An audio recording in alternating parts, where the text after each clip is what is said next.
Sipong mani ala kani si pa po tonga ke siana sa moa mai pa kuranga po ua e manatu.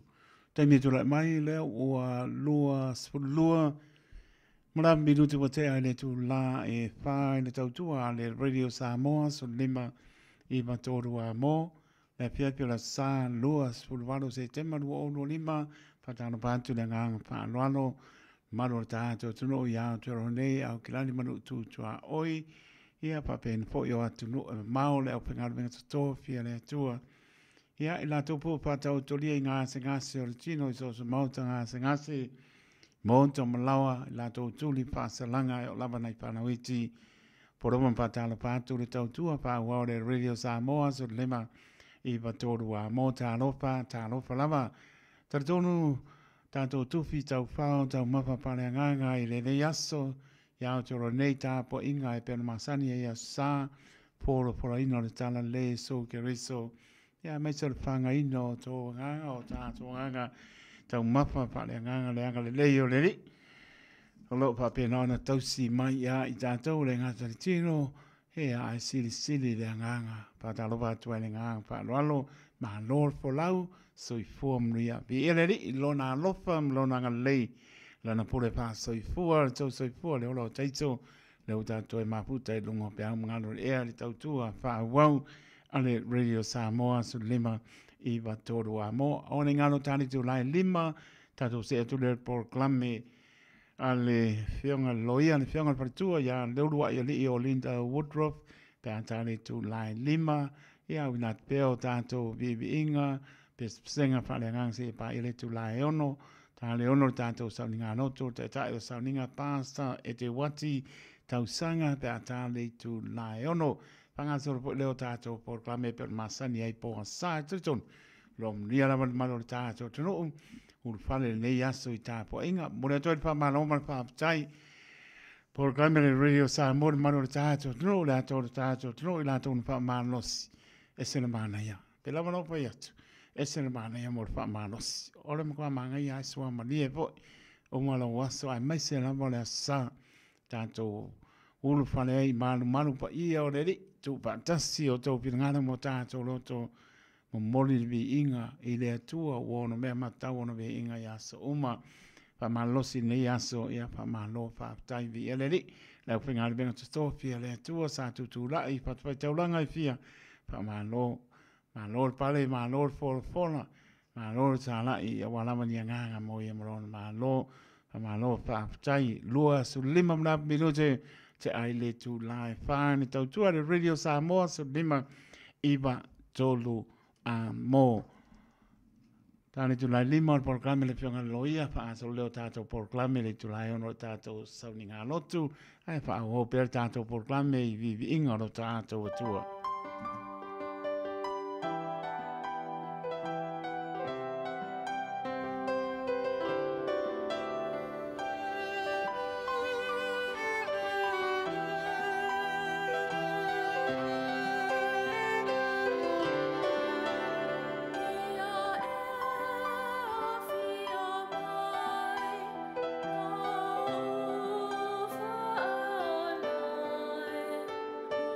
No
milele. Otefia fayatu. Otefia fayatu. Ileta milele. Ileta milele. Olawo Yesu. Olawo Yesu. Ileta milele. Ileta milele. Otefia fayatu. Otefia fayatu. Ileta milele. Otefia fayatu. Olawo Yesu.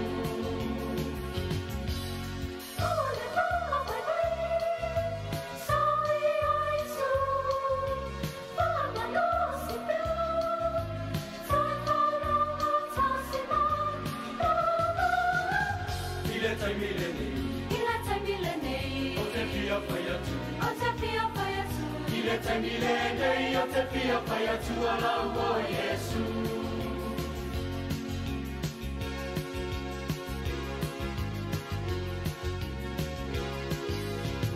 Apayele fia fia. Apayele fia fia. Besilimaya. Besilimaya. Apayele fia fia. Apayele fia fia. Sawilau Yesu. Sawilau Yesu. Apayele fia fia. Apayele fia fia. Besilimaya. Besilimaya. Apayele fia fia. Besilimaya. Sawilau Yesu.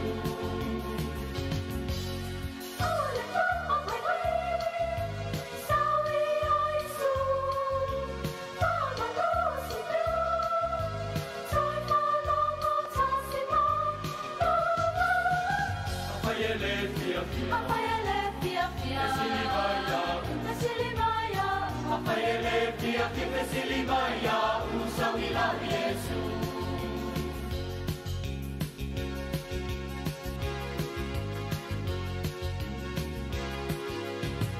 Otole tukulama. Otole tukulama. Awaete fatali. Awaete fatali. Petala Yesu. Petala Yesu. Oe ole lumana. Ole lumanai. Otole tukulama. Otole tukulama. Awaete fatali. Awaete fatali. Otole tukulama. Petala Yesu. Oe ole lumanai. Ole lumanai. Sawi Yesu. Mama Lucia. Toi palamo tasima. Otole tukulama. Otole tukulama. Awaete fatali. Awaete fatali. Otole tukulama. Petala Yesu. Oe ole lumanai.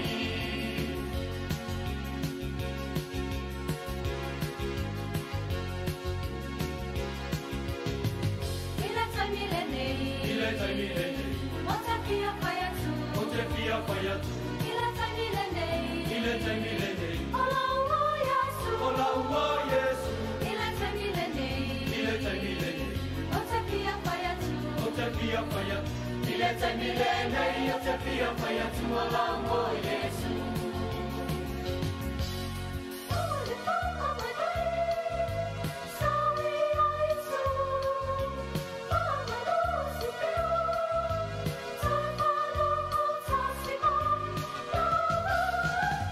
Ileta milele. Ileta milele. Otefia fayatu. Otefia fayatu. Ileta milele. Otefia fayatu. Olawo Yesu.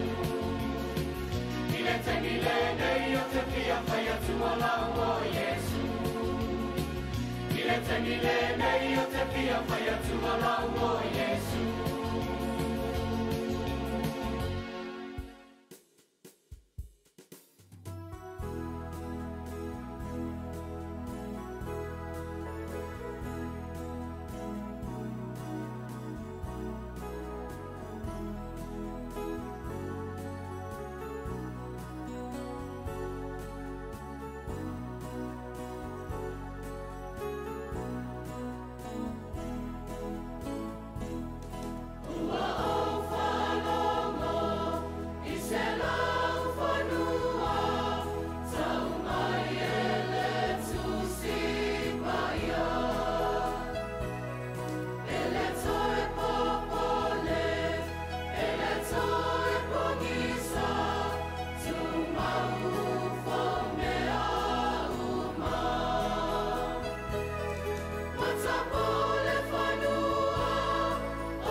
Sipa maria kana sipa bo tonga ke sana sa mo ma le pianga sa monga wo o fa longo luas pulu biru te na ta le July 5 ta to proclame le pianga loia pianga partua ya lulua ya li o Linda Woodruff pe ta le July 5 panga sul po le ta to proclame ta le July 1 o le ta to saulinga notu pe lava ne ala le fai mala ba pinga lo ta to tua le July 1 ni se le mo sa uninga le tai au ia ta ton lava lo pa pena ta dia me se lava tu asin sina o le lava i malu ta po o le ato to ma no si au mo nei am no e fa ponga im ta to loto mai le tu lai ono o wini ngalo ta to sa ngalo to lo awina tu e lunga le ta to YouTube i tai au o asai le tu la sutasi le tu la sutasi lo awina to ta to tele lava nisi na o lotu ia o po ile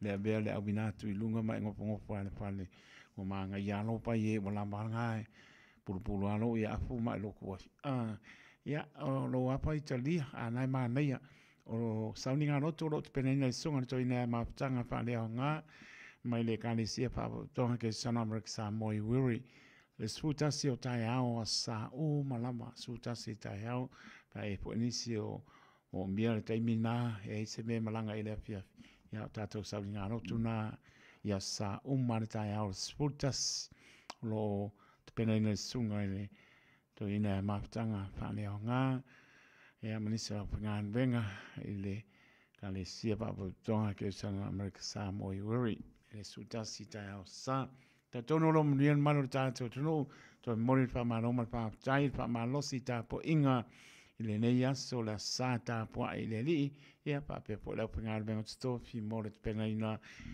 o fiong pa ia lo tato tua por la tu ia lo tato tua ia ma pa tai le no lo na lo fa lo na le tu na to vai aso mo na love singer ma se ia le vo tato ia le vai sa nga ia foi ile tau ma fana ia me se o lewa sui por tato taimi i luma e se le suialan kai mi longo vinga nga ke ngo por kai mi kwai le to su bar minute ta lima e o pa su bar minute le fa e longo vinga nga ke ngo po e te penga en kwai ya le o dum marta to ta mi le tu la suia nga luma manga fa lo ya ma no la pa ta maro ta so la to lunga la wala ya no to fa manatu lava awal pa nga ina telefoni e ta pa manatu am tu la lo le radio Samoa ta o tele le pa nga ina telefoni pui mai o ni fa la lave tupu e onga ma telefoni si o soi fo ma wai fa la lave tupu ma pa nga ina telefoni ta tia telefoni pa tia i mota malawa ya ta la no ale pule ai pe valu ku la ka ngoi ya o pole umket ta o le mole pa sia moli awal tu dia lo sa tanga iman lama i awala le lo po lai o martam tam lang vale ya le lava tu lo sa no pa tu ina lava mota to lava ya mis por mata lai pa i lo lungo awala tato tu la fono le ya se si lungo tu la fono malangang pa lo emri pa songa nisio e kale si lo pa o ta po inga ile me pia pia pa miele tu pa malos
Nasi au miai na ima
Sipag Maria Kalesia ka toniko malipia anga sa potol motele sala fai ina ua tula ma tātou taimi leo tātou lava le tulai 5 ia lo tātou se mai proklame Pionga loia whare ia leurua ia le o le nda wardrobe o siripian mano le tātou tunu te lama ni tā upo o siripian mano le tātou tunu ia mai se o le mātanga o fio turanga oma ia mai se lama le ngana lo whaunga ina le pionga le loia o lo whapunga mano le tātou tunu le tātou lama ngana whapenga o fia i fōi o na mana malama ia mai se lama o tūranga ni tā upo mōta malawa o kane sia ia mai se o pāla tonga o le malama o le mea tāua lea au ni ia pāina ia me se lama e leo tō tau ngōwhia nei vai tau o tau sanga me se o atunu e maolo o tātou nopo ai ia a pau tau tau lei malama pe on wha malama ina le pionga le whaitua ia leulua e li ia o le mata ngōwhia po le nā ia me le whatau wale o una whai maponga tau moli o pōrenga le radio Samoa ia mātou whatalo whatu ia pāpene po le ato le tātou tunu leo pengar benga tofi e le tua ia whatara patu le nganga whālo lau pionga loia leulua e le i ma le nganga whālo ano ia whataro whatu fo e lau wawhionga taito whataro whatu fo le pa ia ma le malu sa mo o whafunga mai le tatou por kalame le ne ia piafi tatou te pi ia le tatou te maa o langi o no lana pule paso i fua ma lana puinga ia tatou o toi foa i mai e foi ia ola wa tatou ma wai fo le nei aso wa tatou to e feiloa ia i fo i lunga tatou por kalame wi lava tau tele o feiloa e faletino faftai le li i nei fa manuianga e mawhai ai o na tatou taltala noa ia ma fa i fo i ia ni vaenga e tate o tatou mawhai atu ta ito le au na fatau va e te soasoani ai ni mea o tai loa e te soasoani ai bona i o tātou tangata awa o tā pēa lava le tā wā por kalame taito e pēa na mātani ai o le tā por kalame o le anganga lava ia o na au mai e le tā lini e fitu whā e ma soasoani leisi e le au mai e wha pēa na o na wha o ngā mo le o tangata na au mai ia boni lava o ta ita talto nunga le na ia ona e le umi fo ta po kalame o e ele mta o puti fital no ina i meta o so i fo malolo ina ona toi fa manatu watu la ia fa mulmulla wa fionga e a fo ina fa manatu mai ai le i umta po kalame toi fa manatu tua meta o immigration ai mai se tatu tangata matutua fa tai o tele nei fa manuianga i movo mai ia na nto fa tua tu fo lava ni me ia lava ai le so sani ia elato ia ma la titi le taimi alwai ma la titi tu pe alwai ia ona wo tele fo ina buinga meta te pe ngai ai fa le lava le taimi ia taimi nei mo lava ona o fieta no atu ia meta so i fo malolo ina wo mawa ina foi le nei taimi o so nga bale nei lava tamo fai o te fina wa ia o le mele mo tangata awai na fa pe po se mena tama wai tai o te la titi au tele ilo ia ta tele ilo o le nofo o fo mai ma fai ia e foi e fai mai ia la to faltuanga ia na taltonu ina le tato o tangata fo ia le olaio e sa ili mai ia so ani mai fo mai ia na taltonu lava le mal le ia so ta fesili mal lai ta fa valvale lava o e tau tala ta ita wana o mawai fo ia i se me fa pe o le titi au tele ia fo au tele loia o le me na o le te mawa nei Olo ia le tula fono e se le ta o le Code of Health and Disability Service Consumer Rights il tasiva i vaono o le le tula fono na le malo awai matua ta o mai ia ai le ta o mai le ngana pe ta ni mana ia le ta ua tele o ia tangata fo ia o fo mai mo sa ilingo la tu so i fo malo loina o le tele lava lao le amatanga e ta mai ia le ia tangata e mawhaina fesili i fo mai ma le tiu te fo mai e ta mai au ili ma ta mai manino ia ni mea ia e tutupu i tangata fai fo ila o se tangata e la to o se singa ngana ia la to ona ona ava se translator po tangata e whamatala upu wa e ole malia ia o iso o e mea o le tate pa ai o le se ini Samoa ai fa mai fo mai ele ai o la tonga ngana pa langi pe sa ni ele tau ave ai ni whamatala upu ia e tia e se la le mena o le wa o le soltula fono na la to wa o mea ia na mawaina e ni tangata o lo mawa i mai ele oni mai e tina lava tino pe a umana faini ta tonga e tinga lava ma fai mai e fa mole pe ia e se me o tonu la to tino ini ta tonga ia na ta fai ale e fa mole le o ta ita sa fo mai ta te le lo na mea ai pa wale me ta wana fai o le o e mai ani pe me ta o le ia manta to x-ray poni fa ata o fa ata e fa ia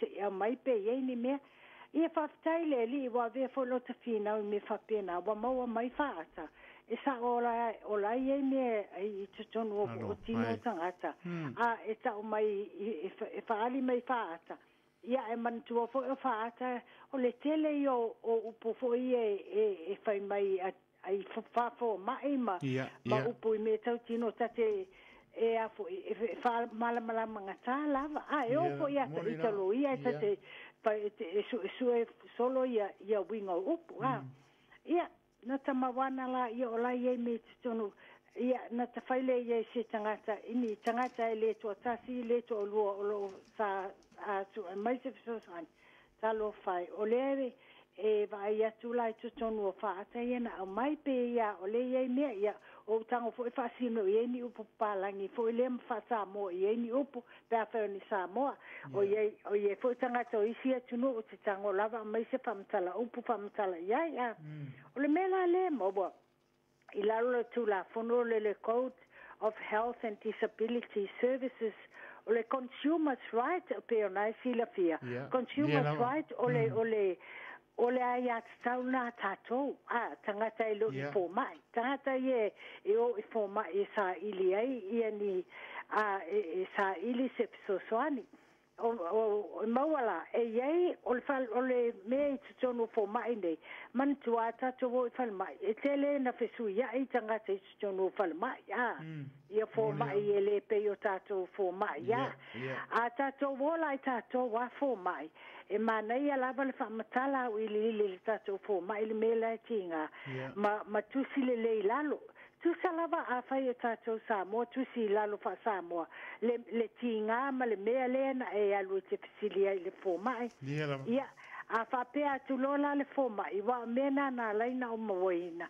na o walu la fo mai o fisilia e fa fea mea ia o te fia mawaina se tali toinga mea ia mawai ia tangata o la o ia na tangata ia susulu ma ia te awa ia na o fai fola ia le fo mai la o fo mai fa mole pe mafai pe sawa pe mafai pe tatau ona au mai ni fa ata ni x-ray a fa mai fo mai ia ta mana ia te lo manatu ola ave la e a pe amalie le tangata awai le pule fo ia le pule fo mai ia io ai le tangata le maua po tinga ina e a fo e pule ia na whamatala lola i vai e ala na whamatala na whai atu e whai se x-ray se tātou i loa ai i po a mea nai te tono wai e le anga tau mate mai le ai se o tele e whai se me pe a tau mate a wai e tu wa i ai fu mata i ta mata la vea i tu la fono ia o le ala na whape na lona whai ai maua o lo o iei ni me te tono e o tino e fai mai la fo mai o mea ia na fesilingi a lola ia lo tangata i ngol tu la fono la le ta ua le Code of Health and Disability Services Consumers Rights ai o te moana o papeatu a fai o se tangata le whapatino i ela o tala susu enga mali tamo whainga e mua lava o whai le tangata sawe saini le pepa le o le tūla fono i lalo le tulafono e whaatanga ina ai lo tangata ona o fisilingia le fo mai po le fale mai foi o le fale mai po o le ase ta o tonga na eta o to ai ia e o te fesili e le tausanga ni ta oto ai, ma me sa fai, ia po ai fo mai, ia o le tele a tatu tangata, ma isi fo tangata, ia tangata saingina. E lau tele i loa ingo fo mai, ia wai le whapea a tatu wo i pale mai o laita si mai. Ia na talu le su e su e po ai le ngo le fo mai. Ai o le me te tawana fai, te tawan tatu i loa i ne vai tau. Wa o le alawa o maua. E iei to ai ngā tautonga, e tu uai tutonu e whao ngā ai, ia e iei me tu uai tutonu o tātou tino e pō mai, e whao ngā i lato ngā luenga, o ranga o whisini ia lola i o pō mai. But e ave ese la nā mea pele ai whai mai ele ai ele i ave se ina wai e le se me o iei wa mai o tele au tangata e le tinga ina nā mea mai le tinga, au whai atu ia ai le tasi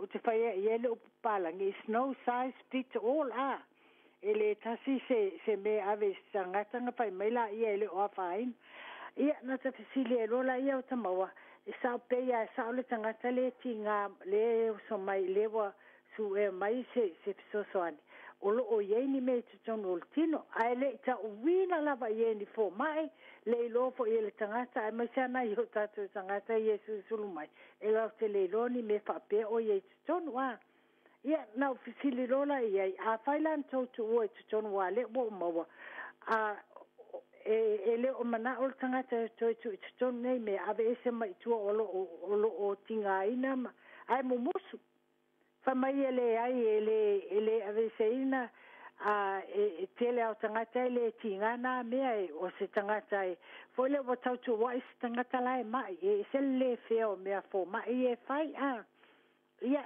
na o tama fai lola i o le la tama fai ni awala e su ina ai me fa pena ona o lea o te lo le wa iei ia tatu tangata o lo o awhia ai pe ona o ta ua le ngata i tangata Samoa o lo iei fu inisi e le o ni Samoa o lo a whaina i me whapea iei la nisi o le tatu watunu o whapea ia iei au wala ne wata mo whai iei o lalo lava o le mena e ta o le Code of Health and Disability Services o le manino i o le tusinga ai tusinga o fia whawhai ngō fia le consumers right o le consumers right o le iale a tātou e susulu i fō mai na pasia le tu la fono le tasiba i vaono e au ngā fo e alo tā wai tutono tu la fono lea o lo o iei fo i matiute o lo tele i o vaengo tiute o fō mai la e iei tutono o le tiute fo mai e wha malama uma me i o te tā o i tangata mamai ai le i whaia ni tau tonga a whai fo ni tau tonga o lato tiute ta o iai ia o le alana e ta oto ona o le mea lea o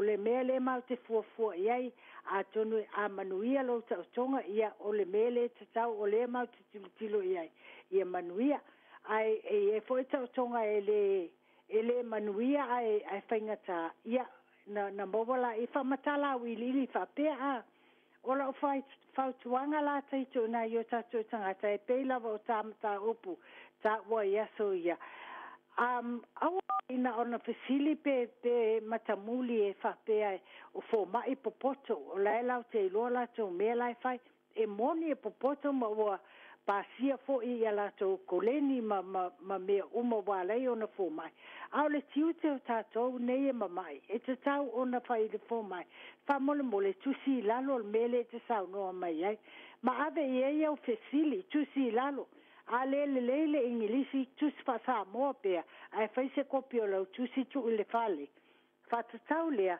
a wa le tele o isi fō mai ia o lea e tu wai mai a le tangata mai fa mai ia pea na umana fa e fai o le upo fa mai we think that we told them e pei o wa umana mato ta wa iai ai le ai se la to ele ni me fo ie pon tu singa e fa mau ni ai na tal no ina tangata nei mata upua ia e ai si mele wo fato ese mai fo mai ma fai mai ia te o sa o ele tu si e lalo ni me ia le la o to mo fai po le ali si a wala mala asanga mo le tangata mamai e susuru mai ia tea.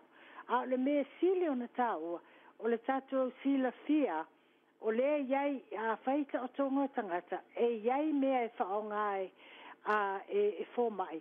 A tonu o iai la to inga mea ia o te tano ina, e a fōi, e lau te tuuina fōi e pe whaongai le whainga o le operation po le tau tonga. Ia, ai te ufa mai la to o la ea watu ua i tu tonu, ai le o tā o le tangata le mai mat, ai uma mai le tau tonga, e ti ngā lava le tangata le mai ia. E ia ila sisi e lenga te le ti ngā, ai fula te meo le tino ma iai pēr me maua, ia ai te tau lava ia la tau ona tau le tangata. Po le ave ese po le ave ese o ia mea na le la sa la to whanga ina le tono o tino tangata. O le la to tiu te ilalo le Code of Health and Disability Services Consumers Rights. E te tau lava ona tau le tangata. O le aia te tau le tangata mai. E te tau ona na iloa. Ai o le mele iai o te vai ato le tele a whai atu na i tangata mamai i fō mai o lai ti ngā la tō tino. Ia ai ngofum whai mai e le ai e lo se mena longo winga i sisi me o wa tau tu wa i fō i le tangata mai. Ia o le tā ua la o le tanoa ina o le tamata upu teito whamana tu atu i tātou tangata. Ai le i whai ase ta o tonga i tutonu o whale mai. Fesiling ia po le a mea whailita o tonga. O aile ngole fō mai, o le ale mea o a vai ia a vatu ia oe, whai iai whamole mole, e a mai se tusinga, e te sila iai aile i whaia louta o tonga. Ona fesili lea i whanau, pe fesili i seisio le a ingai, pe ale le leila o ngangana Britania, pe fesili fo i seisi ai se loia e te loa e mawhai ona talano atu na fesili la i ai. Aele i whaia le tautonga.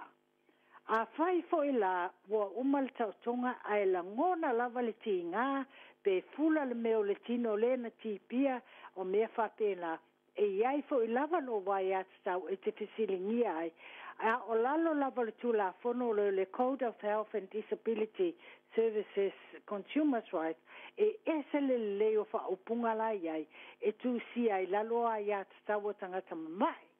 Ia fa pea fo la tiute e leo la ia tiute o fo mai e fa tonu. E pei lava e telo fo mai la tele o fa ngā ina ia ila wa taltonunga. Ele o va ai i tu la fono ia ta wo la ai e focus pe tu tilo la to le fengo la to ngai wenga. Ia e mana tua a fa ina tangata. Ia o tato bola e se le ta ua a le tiute la tato ia fai ia mena ia tu si uma me uma ia ma fesili ia il temi aele i fai el tautonga. A fai foi la wa uma le tautonga fai ia ni fesili tu si lalo fesili ave le fo mai fai se kopio lo tu si sape tu si fa sa moa tu teu le fale le kopi ai ave iai e fesili iai a mai foi ni la to tali ia kopi le tali matu le mateu le ai se me tupu a lai manino me umai i tu singa i lolo fesili atu atu wai mai oe fai mai o e tele ita ua tu lava si milna me fa pena ai tiu teo fo ma i la lo tu la fono le ta ua ia e ala na ta ua ona lo ta lo fal tele i tangata ia e mawal tinga ina pe uma ta tonga ona ele i lo e la to ia me lai tonu la to tino na wo uma wo tu wai fo ma il temi na fa el ta tonga ia e ala foi na tu i tu tonu fa mai fo ma le auna o e ala yo na tu tonu a sa ia la to na ta watu malesi me sa ta on ta watu po le a faina fa felo tino pe a fa tu e pe me la tonu ia o le tūlanga na fa molmole sa mo e ala na ta watu ona elena o tatu watu nu o mawai o le te mawa foi na istanta mai se tunu ai lava o le tatu watu nu le mawai na ofisili ngia foi famol mole na yeni fata ni famatala upu a ai sauia ngangua a sauia tu singa fo mai fa mai ele ni famatala upu o la ngana o le inglisi ai le lo ole o te lo ele oni sa o ta mo a la fa mai ele ai ia ole si mete le ala la o ni umta upu pal famasino e matua ila bela vea ia fo mai ia mai la bela vea fo mai wa le o te mo o fa ia tu fa mol mole e me la ia e fa patino i tatu tangata au mai la tu singa o tu singa ave ia fa mai ele ni tu singa ave ia ia mai fa mai ia o le sime o la wale ai le fo mai le o la wa e se le fa nga ruenga au fa ia tu sa po fe fa nga ruenga fo mai no fa ia e te tawana ia tonu tu singa ia lela o ma wa le ia a tonu fo ma na ia ne pa ia te musu fo iso na ave ni me ni fa famasino ai le ia ni fa mo ngale e ave a lela o ma wa ale ni fa mo ia male ave ni fa matala o sa mo in tatu tangata ala e sa fa ni metinga ia e te tau lava na whaasao nei mea wa ia te tau o tatu sangata ia la tau maua le tino fi le mu ma maua fu e la tau le whao ngā sao tu la fono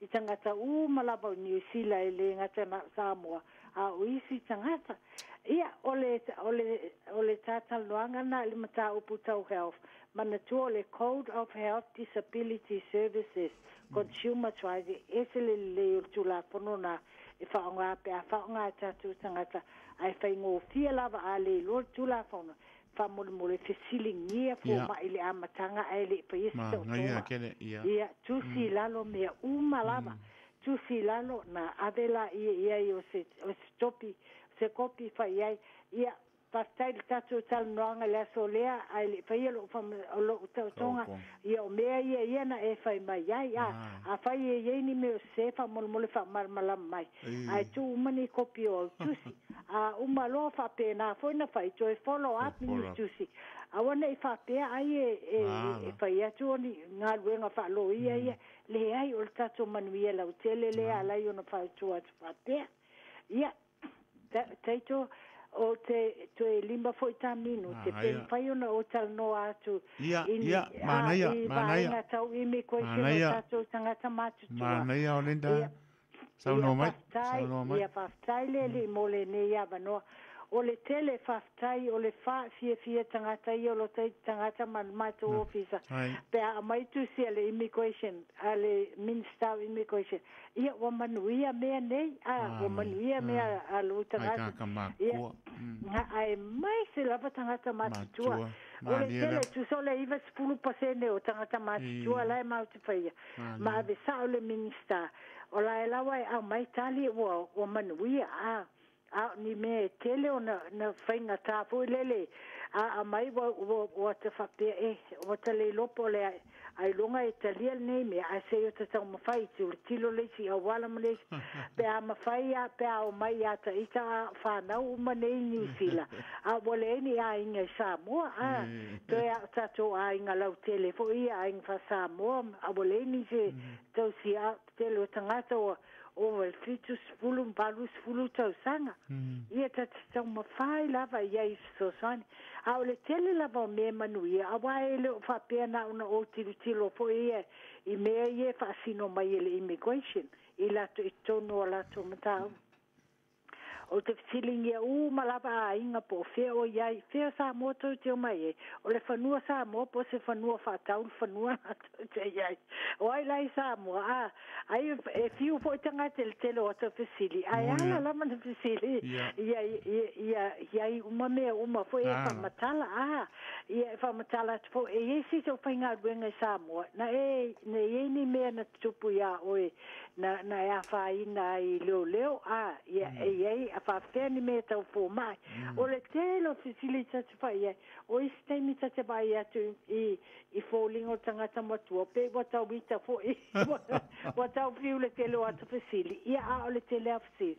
E au ngā? A wā e au ngā i le whaingo mata upu, e mala mai, ma te tango wha matala au ile minister o immigration ia mea na ia oisi mea wa te whaonga ina lava tu la fono langi international law fo ia ni me e ngai me tangata matua ia tau tangata matua a ia ni whanau la iti o a ia tau whanau la iti me fa pena te tau mo fai lava vai e o fo la i alo i New Zealand ta te sili lava i te sili o ai la to te no o se fale o la tole po se fale fatau po se fale rent me fa pena ia e ala lava na ta wa ata ili lava matustusia nei mau le ma fa matala e tilo no ia ile nga fo ile o talo fal tanga tele tauna no fo New Zealand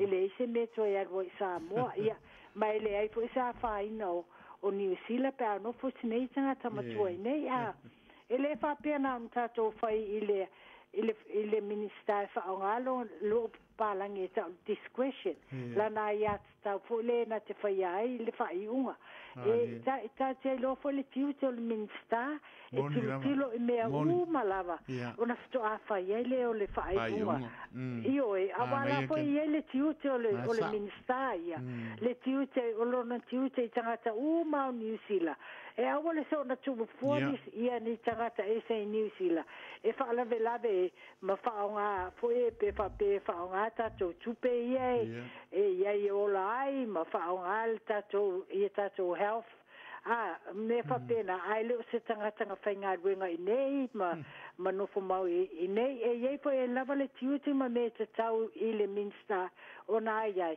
o me la na ia ta tilo lava ia ta i te fainga o me ia po e tangata e fa pea na o mai lo ta tango le io yes po le no le ai le fa pena ia te uma le fainga o me la ave il minsta o fainga o submission le Supreme Court po le High Court ia mai ai me o manuia ia fa tele o le tele lava lai fa manuia ia ma manuia ai ia nai ai ele nga o na le tangata lai apalai o na ia fa nau ia mai nga lau tele ai o le mela va te tang fata o le ta no fo ma tu tangata ma tu ni silane po le fai ma fata ita inga ma fai la to ma ta iala i tato fa nau ai me ta fa nau ia fa nau i New Zealand ma ia e te fa peata e te mai mau pia na ora na yo ta matu ne vai ta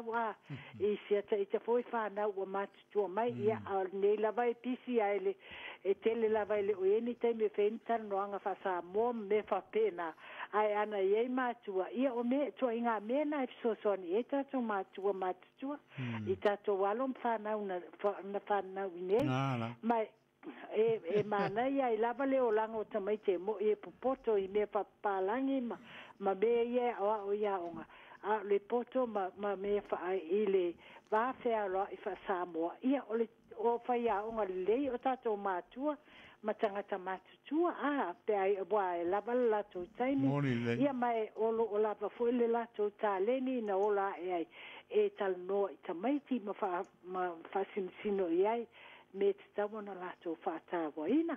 Ia o le ala na o tangata matua umalava o fio mai e whaini me tau immigration. E o foi e le ngā o tangata matua o le mānai e o tangata foi wanofo. O te whaia e tangata o te le whapea au tā pātua mo whai atu whai ngā ruenga ia ma whai tupe e tutongi tupe a vei me e tutonu ma tutongi tangata whai ngā ruenga e whai ai. E whesosoani mai a mai umai. Kopi uma pepa ma fai tau le mea fai tau me uma o na ave ai loa lea ai le fa pe a fai atu o le mena e fai o la promise atu o la manuia wa o le minsta e fai ale fai unga i le o taita a o le tiute o le fai o mea malava I e fa ta waina ia me umai ata ona o le tāua o le tangata ma tāua o lo whanau ai peila mana o tāua a ieni tamaiti la ite o te wha tāua ina o lo o mātua awai o whaia o ngana i a tātou whanau ai mai se tātou o lai pisi mwhaingaduenga ai atu o mai a o ngā tamaiti au iei mātua ia e mana i al taimi nai whai e whetu whai ngā mātua mātutua ia ma alum whanau e waile so i fua o tātou mātua ala e lawa e manatua e tamaiti mena talanoa ina e peifu uni min talanoa e tātou mātua ma mātua ia so i Samoa ia o le talanoa ana ngā o te le ale fia talanoa ia a o mapultata ini Malo pāptai te le lama o rinda leo pāponga maro tātou tudu mātanga o pile mainga o tamta upu nefia pia mese le po o toi foi po kameri immigration mo tangata mātua e sele mānei au toi whapangu mai e māramlama po pia lama anga i ele tamta upu o rinda māni pāponga le tunu e tate turi mtaga ulava le ufi o te maitai ina ia whaamaoni le whaamaoni turi peta ua e ambel tātou tunu ia mese po o mai o lato whaia ia tūlanga po nene wa e teime ia tulo ia lato pito la au e peo na e sauno e teime le whaamana la maina ina i o tātou tangata ia ngā opongi sāna ia ana ia mea tu tupu pe tu lōra ngana o whaita o tonga pe ona e saunoa me o rotu so onga ponga ibi tu lōra ngana ia o mea na ele o idoa e nai o tātu tangata ai umane ua tu lait po ele ua hawhaina e pei ua pu e ai po i le aso ma le aso ia o le ngata le ua fula ai o na au po o lima o vai i tūranga papena ai a mauti noa le na i o tātu tangata tala noa e le i whaia ta o tonga tala noa e le i whaia tonga fiti o leanga sangase o leanga sangase pe on sau noa o linta ia e mata hala i tūranga uma awane i e soamta muli pe fefe tala noa o po mai pe po o tangata ia oe pe o ma o maurinta vane po ia le pionga loia tala noa ia i au te fefe ai pe ona sau noa ia le pionga loia ai se mana o pa mtala upu alo e mai sau pa mtala upu i le tele o fesili ngaki pe fesili i le fo mai po loim tūranga ai mai ase se mana ngana peritania e selma ngaia ia vele pa tau ba le una fai mafonga tau mori na tunu ia me swal po nga le radio sa mo rinta ke le ko ngoa po i la anga e tu inicio po tanga le pia me se po ia lo tania po inicio po pa ne pia ia e malo lo matangata ia na lava ko e malo lo i po ke su lu po ka si ia ko e usu le mo ka ia ai alo fongi e le ia mo per lo malosi ma collins ma le no fo alo ia mai se o ta leni o anga o fo ele ia ta to te nganu lu e ai tau tu le tu fa ia mo lon vi inga mo moni le so i fo million malo ta to no lo so i fo ia me so to tu ale rio sa mo nasa ia ta to dia mania ta to ta pa i lungo pe mo nganu e ile lofa malanga le lo ta to tu ia la po tu ia so no anga mo ia ta ta ma vai ma do la va ta ma lo po ta pena ne pia pi le wa ile ia whaftai lau whionga taito, ia i pa ia man mago Samoa o le tau mawhainga lava le nā sinei tangata whatau wā,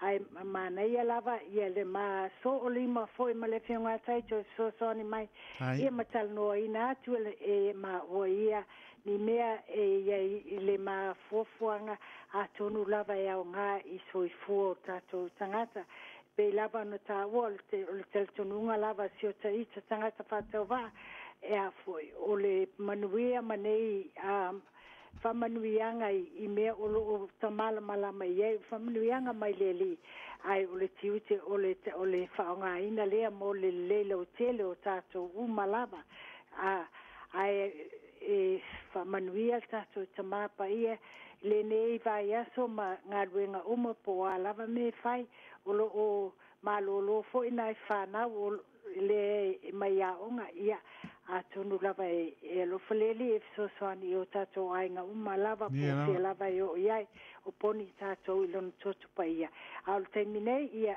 a lo fale to e fo mai pelta malosi ia taito ia e fo le nganga e to e fa volta por kala mil vai esfo ia pe pule lo faleli te pe mo poni sa to vola ia sa to manuia le vai espo ia o termine ia fa so foi na la ofion taito pa pe fo le pa ia mal sa mo lo fa fonga mai le ne fa tai la va molta ni fa pa no mai fa tai fo i mo lo so sani ia o ta por calamena fa so foi na la ofion taito ia te le lava ia lofa te lata mo lo Collins mal no falo manuia po i mana o longa le pia pin po panga vai so mo fa so foi ia fa so foi fa tai lava tai so foi Yung loia fartu ya le lua ele o linda Woodruff pe si pia mal ta to no ya si pia talano te le yanga ile ofisa o linda nisum ta upu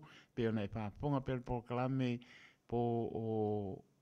po apiafio sale tu lai lima o le olu tasi fitu o no lua fitu lua toru mai le ya ma ku numero kusilano pa mole o le olu tasi fitu o no lua fitu lua toru ko vakasia o lua tasi fitu o no lua fitu lua toru tata no ta upo lo pa penana ta upa lu fesasi ai tu lo ia pinangano malo tato no ia te le ia nga yo le ofisa o linda fa ma lama tu nga umma ia o ala man sili o ne nga ti e patu ala vai se la ngona malo tato no ia pe on ta no lo ia a ma lama me ta wole na ia ma nga fa no o le autore mai tato tai mi luso fa mi luce ta le tu laiono ta le ono o le tato sa ninga no tu ile tu laiono pasta e te wati tau sanga ia pe atane tu laiono pa tala wati a we sili ia rome mana inga pe po ia le au pepe pilioane ma le fartua salmasina i o tara ma no palo pali i sina leo mse on tu atinai anu salia whaptai ma te mai whaptai lelo patu ia sina leo mse on tu atinai o linda whapong mai ia la patu po ileo so ia kalama a inga maua ma le fartua ia mai kalama patu mo ruma fartua ia mai ia ma no palo ma nia po i fofanga ne fiafi tani tu lai ono tato sa ni ngalo tu mananga fa alo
Sipong Mario kane sia ben tisi maklai estete tongi le maya tatong lamale tu lai ono tautua le Radio Samoa so lima e tolu a mo taimor tato sauninga rotu tata yor sauninga so ngā pasta e te wati tau sanga hea mai le kane sia Assembly of God i papa toi toi smaiolau pa ponga Samoa.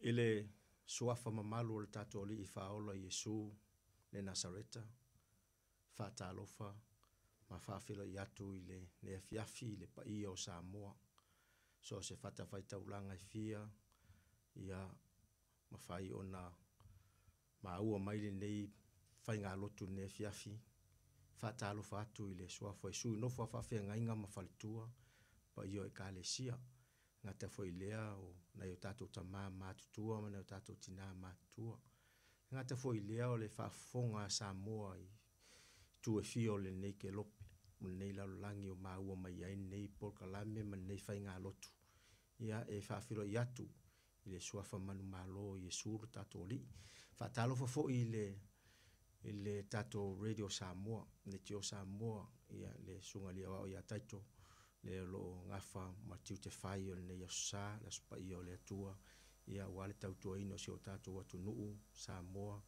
ia i le nei afiafi ia i savalinga faaleanganga ia ua se manuia o tatou ainga ia se manuia foʻi o Samoa ia a o tatou iai i le nei lalolangi ia e le tumau ia e faatalofa atu i le suafa Iesu ia lo tatou alii ma lo tatou faaola i le nei afiafi Samoa o maia tatou tapua i le atua.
Se i tātou whamanu atu i le atua i le tātou tatalo. Mātou vi ia oe le atua le tamā, le atua le alo, le atua le anganga pa ia. Whaftai ono neia vanoa, wa e tatala ina ma e wha vanoa ina. Mātou te whailotu whaatasi atu ai ma sio mātou atu nuu o Samoa i lau fio. Whaftai ono le soifua manuia, whaftai foi ono o lo wanga le lei, sio matou atu nuu o Samoa. E amata mai i au auna totofi ma faletua, ane ngata foi lea na yo matou matutua o tamā matutua matina matutua o Samoa atoa o lo mawhai o na maua le nei wha moe moe ma le nei polo kalame. Mātou wala au lau fio whaftai o no lo tatala ino le nei afiafi, mātou te whapea tuai ia vi ia oe le atua i mea silisili, ma mea mata ngofie na i whaia mo i mātou. Mātou te whapea atu le atua ia vi ia oe, ia whamanuina oe o le atua e soifua lava e o i le whavavau. Whaftai le atua le mātou tamā, mātou o mai le nei tū la le afiafi. Ma ai a foi nisi o taimi na mātou whalongolongo ai lou fina ngalo, ai ale tapua inga ia te oe.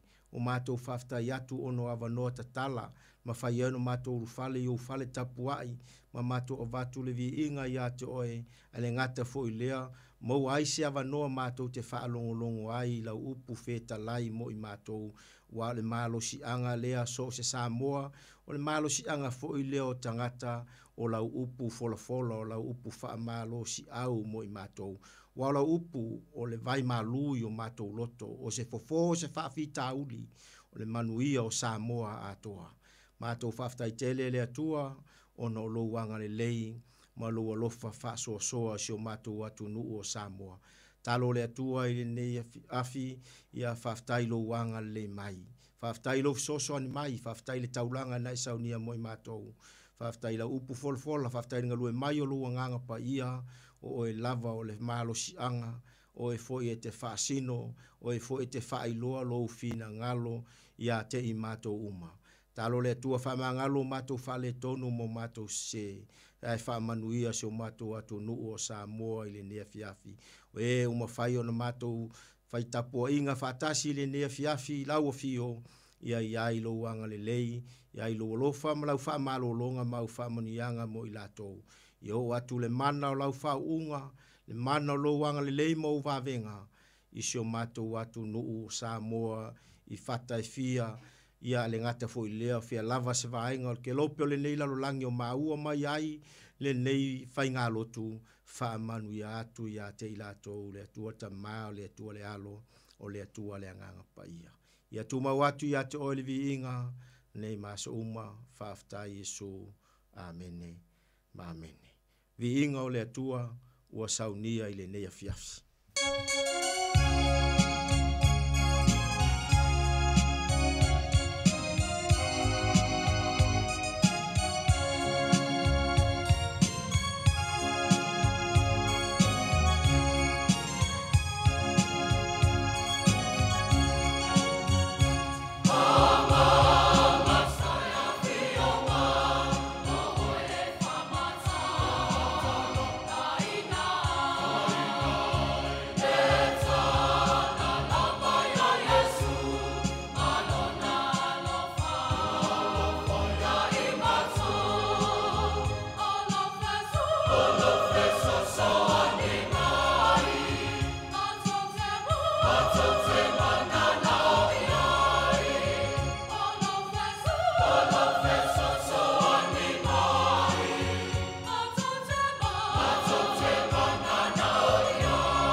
fionga pa ia le atua, mo mai le nea fiafi, e fia faitauina i le nea fiafi. Maua le tusia kalatia lona mta upo e lua, a lona fai upo e sifuru male iwa e whaangate lona fai upo e lua sifuru male tasi. Tusia la apostolo Paulo le kalesia i kalatia lona mta upo e lua, a lona fai upo e sifuru male iwa, se e whaangate lona fai upo e lua sifuru male tasi, whaafonga maia i le faitauina o a fionga pa ia le atua. A wawau, na o woti la le tu la fono o na le tu la fono. Ina ia o wola i la le atua. Wa whaasata roina whaatasi maa ua makeriso. Ai o te le o to e ola au. A o ke riso lo o ola i to tono i a te au. O le ola foi o te ola i nei le tino. O te ola i lava i le whaatua tua i le alo le atua. O le na alofa mai a te au. Ma fua ina mai o ia e ia e fai mo usui. O te le whaale au ngā ina le alofa tu noa le atua. Aua ana o mai le ami o tonu i le tu la fono. Po ua ma liu fua ke riso. Vi inga ua saunia i le nea fiafi.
La unga ile suafa tama le alo ma le anganga pa ia. E mawhai ona maua se whamalo si au mo oe Samoa ma i tatou uma ne fiafi le tusi sa whaitawina le kalatia lon ta upo e lua ai fia whaunga ina le whai upo e lua sifulu e whai ma whamalo si au e whai ma fesosoani i lo soifua au auna ia mare o langa au auna i le atua ia o tātou savalia le nei soifuanga ma le nei lalulangi. O le soifuanga e tumu i whawhi tauli. Soifuanga e tumu i whainga tā, e tumu i ti ngā. E ui whawhi tauli, whesoa ina. E i teimi elu, e tātou te wheta iai ai ma whainga tā o le nei soifuanga a o tātou iai le nei lalulangi. Ai, o le upua le atua, o se whaamalo si au lo soifua, ia mo tātou tangata. Mai se tātou Samoa, whia lava se vaenga o nei lalo langi. O e maua mai ai le tātou whainga lotu. Ia o le upu aia le atua, o le whaamalo si au, o le whesosoani, i lo soifua, ia mo tātou o langa au nei le atua. Whai upu e lua se fulu o le tusi a kalatia, le na whaitawina e lua, lo na whai upu e lua se fulu, la whaonga le whai upo e lua sifulu, e fisosoani le tātou savalinga, ma le tātou whai ngā lotu le nefiafi, whapea lona whai tauina o la atoi whai tau atu. Ua whaasa tauroina whaatasi ma ua ma keriso, ai o te leo toi ola au. A o keriso, o lo o ola i to tonu i ate au. O le ola foi o te ola i nei le tino. O te ola i lava i le whaatua tua i le alo o le atua. O le na alofa mai ate au. Ma fua ina mai o ia e ia. E fai mo usui. O le launga i le afiafi nenei. Samoa. I le neafiafi i lau whaafufonga i le neafiafi. Fai mai le apostolo Paulo i le ekalesia i Galatia. Ua whaasa tauroina whaatasi i maa ua makeriso. A whaupuina se tautalanga nefiafi. Una whapea lea. Ua whaasa tauro whaatasi maa ua makeriso.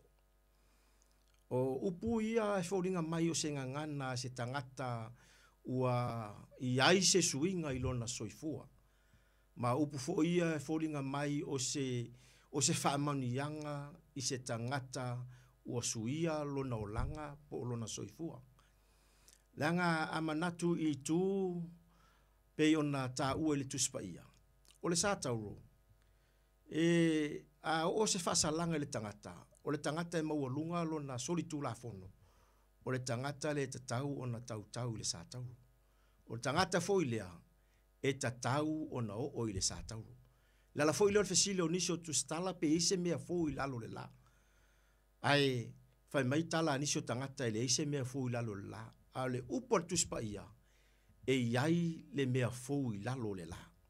O le mea fo i lalo le la, o le tangata ua iai ke riso i lona soifua.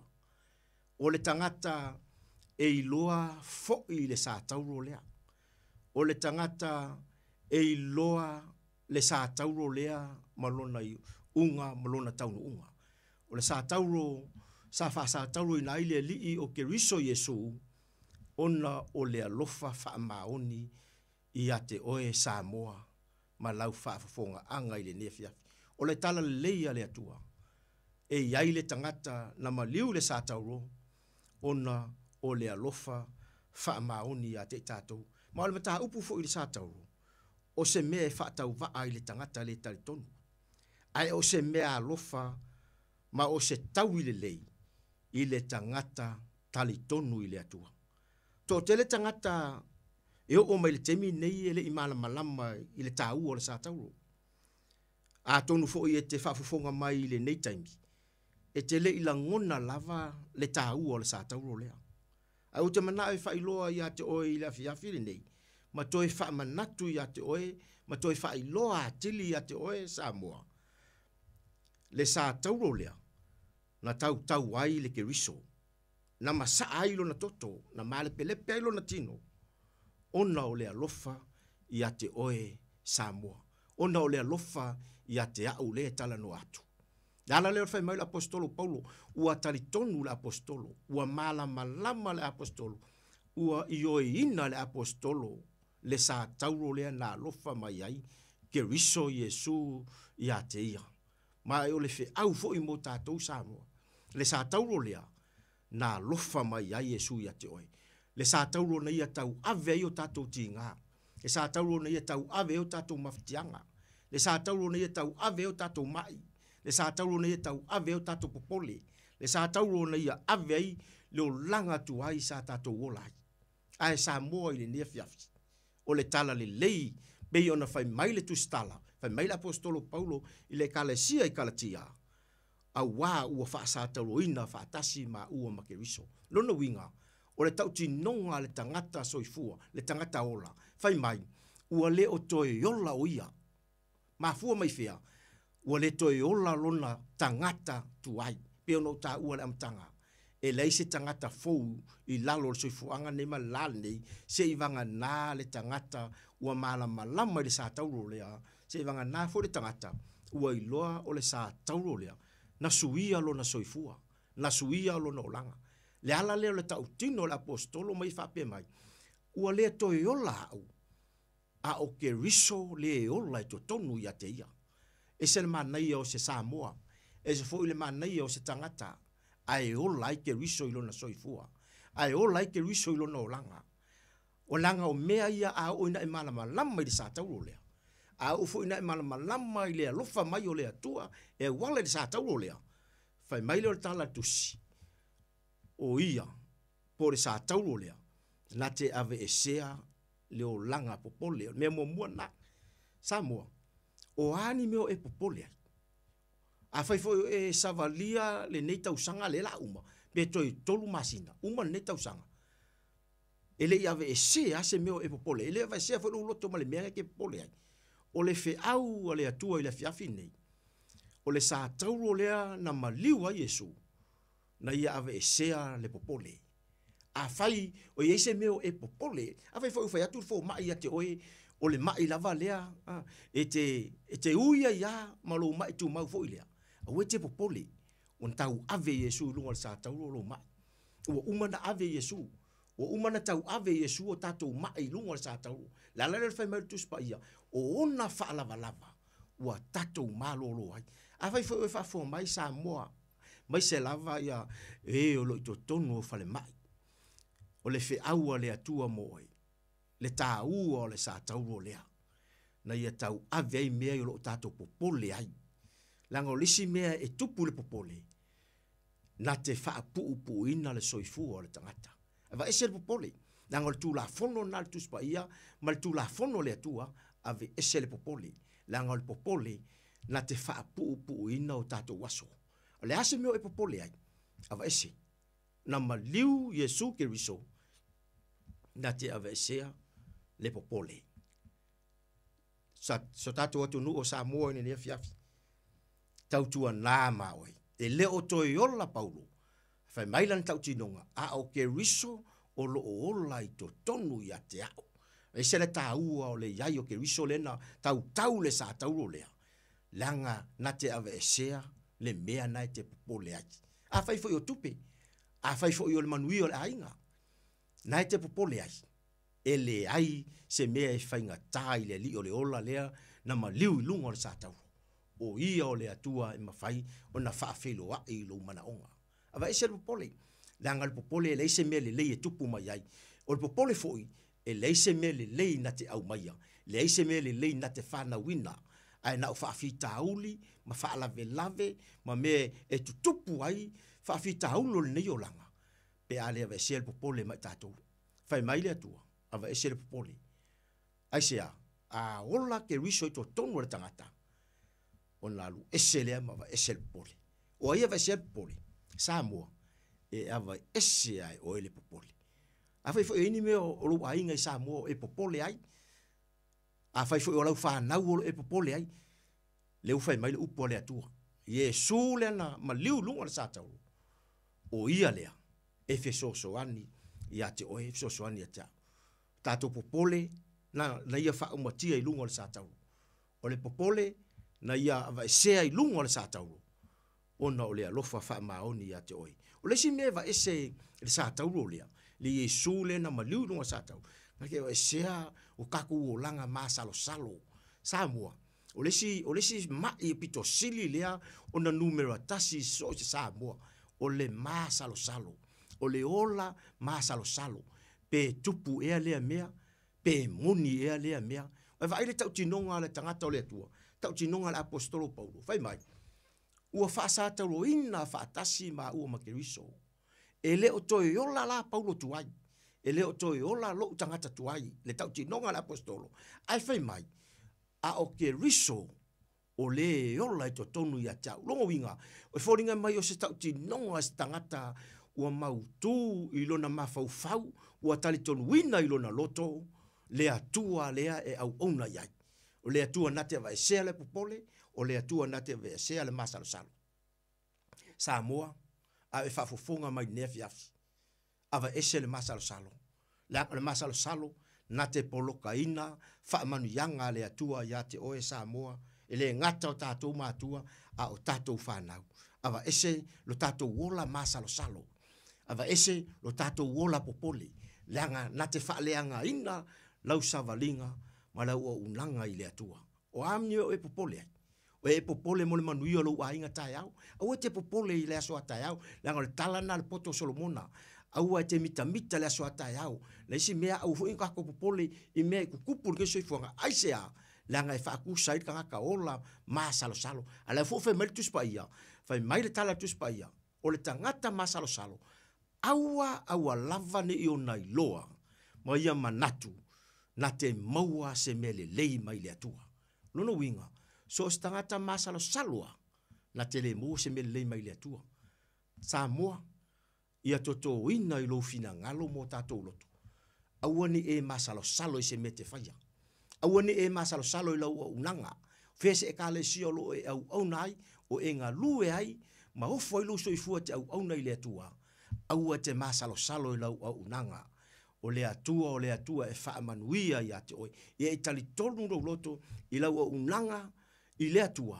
ai aua ne o tatou ma salo la foi se meua e faia mo le atua e faia lo ainga aua ne ingalo i ate oi fai mo lo loto tali tonu aua ne i faia mo lo tatou loto ma salo ana keru ngis ke mi ka ko ke fa pe ai foi ia a va ku foi la ngi me la fa kai au ia a fua ia ku foi o le ale mea la mo ka yao ia le ai ase mea ska mai mea le mo ngi va ia so mo fanga ia a fua ia kungi ia o le ale mea la kausiele ai nga ka yao le tatu watu nu o Samoa mana ia le fa malo au le apostolo Paulo ile ne fiafi mo tatu Samoa ava ese masalo salo langol masalo salo e mon ya uportus pa ia mon masalo salo mo ka fu ngange fesoa inga pe ole sami fo ngange fesoa inga pe le halu lespiko e umai fonga wale ai masemele le mau tu ilo na loto ai sea langa o lai o la masalo salo pe la ai luma pe halu ku pe ngofu pe i pe halu luma e umai folo waso o fa polonga o le masalo salo ai ke lo oi o ai fa masalo salo o oi la vaia a ole upole atua mo oe Samoa le afiafine aua e te ola masalo salo ai sea langa na ave Yesu mea umai e lunga sa tauro o le masalo salo o le popole na tau ave Yesu i lunga lona sa tauro ona o lona lofa fa pele mo oe Samoa o le si vainga taua i le aule ale atua na te ave sea le o langa le talitonu vai le karikongo le apostolo le ua fai mai lan tau tinonga i lona loto talitonu o ia whaapea mai ai e le o toi ola au a o ke riso lo o ola i to tonu i a te au o le ola foi o te ola i nei le tino o te ola i lava i le whaatua tua i le alo o le atua o le na alofa mai a te au ma fo ina mai o ia e fai mo usui le o langa le talitonu Samoa e fai se mea fai mo lo talitonu ai nga lue foi se mea nga lue mo lo talitonu fa pe ona mai el apostolo Paulo fa malo se le kalesia kalatia e fa pe na fa malo si au mo au ma oe Samoa se watu no pele o lo fa fonga mai ne fiafi o le langa le talitonu wa uma na fa sa talo ina ke riso wa uma na ave ke riso Yesu lona sa talo ona lona manatu mai ate tato ona lona lofa mai ate oe ona lona lofa mai ate fa mai ole tuspaia o te ola i lava i le fatu tua i le alo le atua o le na lofa mai ate au ma fo ina mai o ia e fai mo sui Samoa o le tala le lei mo oile fiafi nei o Yesu ke riso le na maliu di satau o ia le na suia lo tulanga o ia nana tau a vea lo tulanga langa o e tau na oti o tau na oti ai fai mai le tau tinonga la apostolo Paulo o ke riso le wo ola tonu ia te au fai mai na foa ina mai lona soifua e fai mo usui la la tato fia il nei la langi ai sia langa le ai tangata e suafa ia Yesu ke riso na Yesu io tato tulanga na Yesu ia lo tulanga na Yesu ia lo tulanga ai sia tato te fia ma tato ori fatasi Samoa ona o le alofa siri eso Yesu ona o le na fa sa tauro ino tato tangata tuai Samoa ile ne fiafi e lo toiola tangata tuai al apostolo a o ke riso le wola to tonu ya te ia lono winga o angi upu e fai fo e ola le tau faleanga e ola le mui o le almi o e ola i vai le nei soifuanga o le fe aua le atua mo e le fiafi fai mai tala l'apostolo Paulo ua fa sa tauina fa tasi ma ua ma ke riso e le o to e ola lon tangata tuai a o ke riso o lea ua ola i totonu i ateia a le fe au fo ina mo o Samoa se o watu nuu fa pele le nei po a fa fonga mai le nei fiafi le sa tauro lea na alofa mai a Yesu i ate oe le sa tauro lea na ia tau ave o tatou mai tau ave o tatou whawhitauti. Na i o matua, na i ainga, o i totonu, o whare mai i nea fiafi, o umana tau ave Yesu o tatou mai. Paule me mana o aile atua, o le tatou talitonu, ma le tatou whatua tua, o umana Yesu ia lo tūlanga, o umana Yesu ia lo mai, na ia ave o tatou mai, lungo le sa tauro, ona o lo na lofa i ate oe, mahau le tangata na ia whaia. Samoa, anga leile atua i lo soifua. Anga leifo ile atua ni nea fiafi. Lau whaafofonga mai le nei po. Samoa, le atunu pele le loto. Fea lava se vaenga e whaafofonga mai ai. Le upua le atua. O le fe au na le atua mo tatou umalava. Ia ola pea ke riso to tono tatou loto. Wa a ola ke riso, na mawhaile na e loto wha mangalo. A ola ke riso, mawhaile na e le popole. A ola ke riso ya te oe, mau, ona va ese leo le tatou ola masalo i mea tatou te whaia. A ola foi ke riso, ona i nāla tatou te loai, ua iai ke riso ia suia o tatou te ngā mo tatou whawhitau. Tatou savaringa, ile nei foi whai unga nei tausanga, Samoa, ia avea ia le upo le atua, e fisosoani a te oe. Ia e loa ma tatou i loa. Fai mai le apostolo Paulo le fai unga le fai upe luas fulu. O wa o ia na alofa mai, ma fua ina mai lona soifua e sui ai i tatou. Anga leile atua Samoa, lau whaafonga ili nea fiafi, au auna pa ia le atua, ma fale tua, ngata foi leo ta maa matutua, tina matutua, Samoa atoa, ia anga le leile atua ili nea fiafi, e tu sai ma lau whaafonga ile upua le atua ili nei po. Whaamanuia le atua, anga leile atua, ile amataino le neiva yaso, ile alofa ma le anga le leio le atua. Ia amata ile taita inga le atua. Ifa una fo ile neiva yaso ile alofa ma le file mu ma ile atua. Fa manuia le atua Samoa, manuia tele Samoa ne fiafi ono Yesu. Vi inga o le atua ua tape na ina ni ne fiafi. Oh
Ua maea le sauninga ne fiafi ma la upu folafola le atua.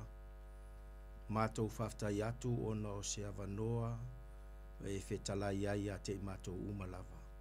Ele ngata o eo mawhai o na mai moa ma whafonga mai le ne fiafi. Ia se o mātou atu nuu Samoa. Fia lava se mea o iai.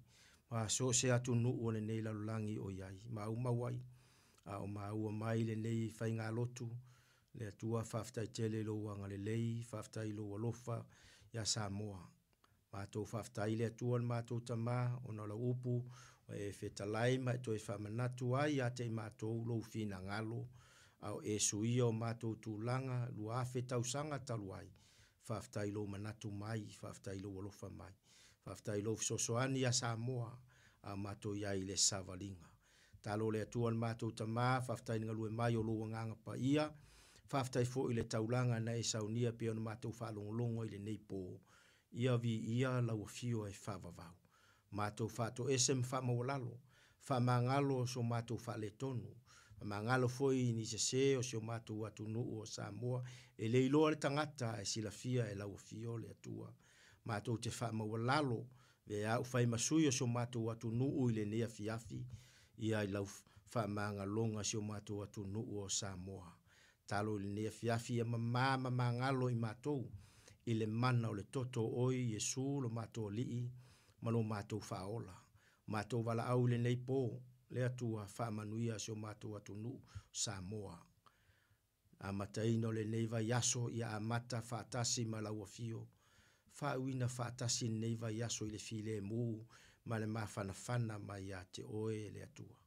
Talo le atua i le nea fiafi. Whamanuia le taape ai o Samoa i tu e fio le nei lalolangi. Ia iai lo wanga le lei. Wa le su e ino manuia wa a inga o launga luenga. Le atua le mātou tama. Ia whaamanuia atu ia te ilatou. Le whaangaloina le tapua inga ne o mātou mātua mātutua. Le atua whaamanuia ia te ilatou. Taro i lau whaamalolonga. Se e anga le lei ia te ilatou i le nea fiafi. Nisi o mana o mia lau whaamalolonga pa i atu. Lau mana whaamalolo mai i le nea fiafi. Nisi o totono whale mai e mana tua i le tatalo. O i atu lau o fio e wale lau whaamalolonga i le nei pō. Se e whaamalolo atu. A te ilatou tino loto ma le mawhauwhau. Talo le atua le nea fiafi anga le lei. Samoa umalava. Le whaangalo ina sio mātou atu nupele o Samoa. Le atua le mātou tama whaamanuia. Le ua e tutofi e taitaina sio mātou atu nuu o Samoa. Le ngata i leo le whainga mālo. Le atua le mātou tama o Samoa atoa. Mātou wala au whaamanuia atu ma e anga le atu. I lo file mū ma lo mawhanawhana o lo tamau ainga. Ma lo silisili ese te anga le iai. Ma e whaamanuia ai a te ilatou. I le lea fiafi wa oi o le atua manuia. O e foi o le atua anga le lei. Le whangaloina. Le tio Samoa. Le atua le mātou tama. Ia iai lo anga le lei. Ma lo alofa mau whamanianga. Mamania e lau auna ia taito leo lo nga lue le nea fiafi. Wale tautua ino sio mātou watu nuu. Talo lau whaamalolonga. Lau whaunga mau whamanianga ia te ia. Le ngata foi leo le faltua ma no fualo. Talo foi le atua le pulenga le tio Samoa. Ia iai lo anga le lei mau whamanianga mo i latou. Talo le atua ia ilunga o Samoa uma le manuia. O oe o le atua i le nea fiafi. Le lofa sili ese. O Yesu ke riso le li o le ola. Ma le mafutanga ma whanawhana. Ma loua nganga pa ia. E a mata atu nei. E o lava i le whavavau. E whavavau lava. Amene. Amene.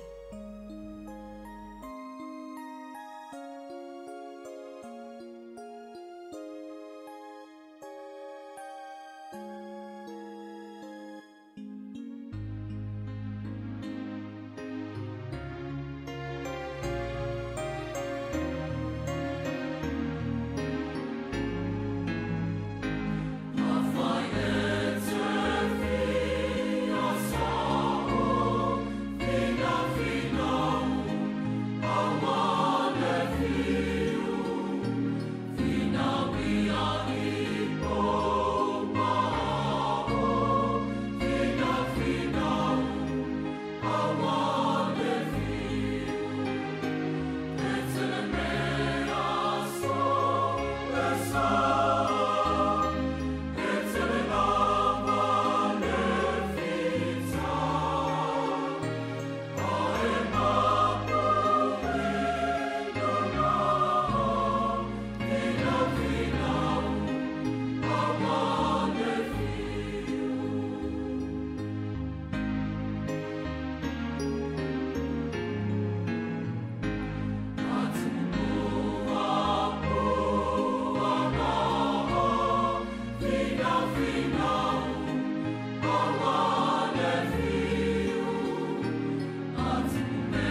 Se pong mani ona kalesia met stisi mai Hastings stasi bi inga no tātou atua pai e te pia sao pi nau au ole fiu.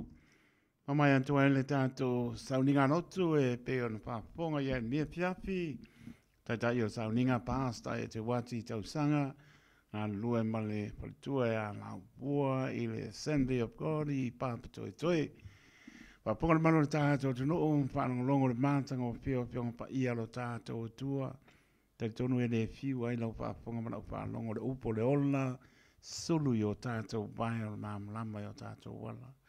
Eo lau sa pionga pa ia lo tātou tua e ala mai lana au ona neipo me il patau wa le ona pai mafonga tau moli moli. O le radio sa moa le a tolo tātou tunu o le au pengara stofi.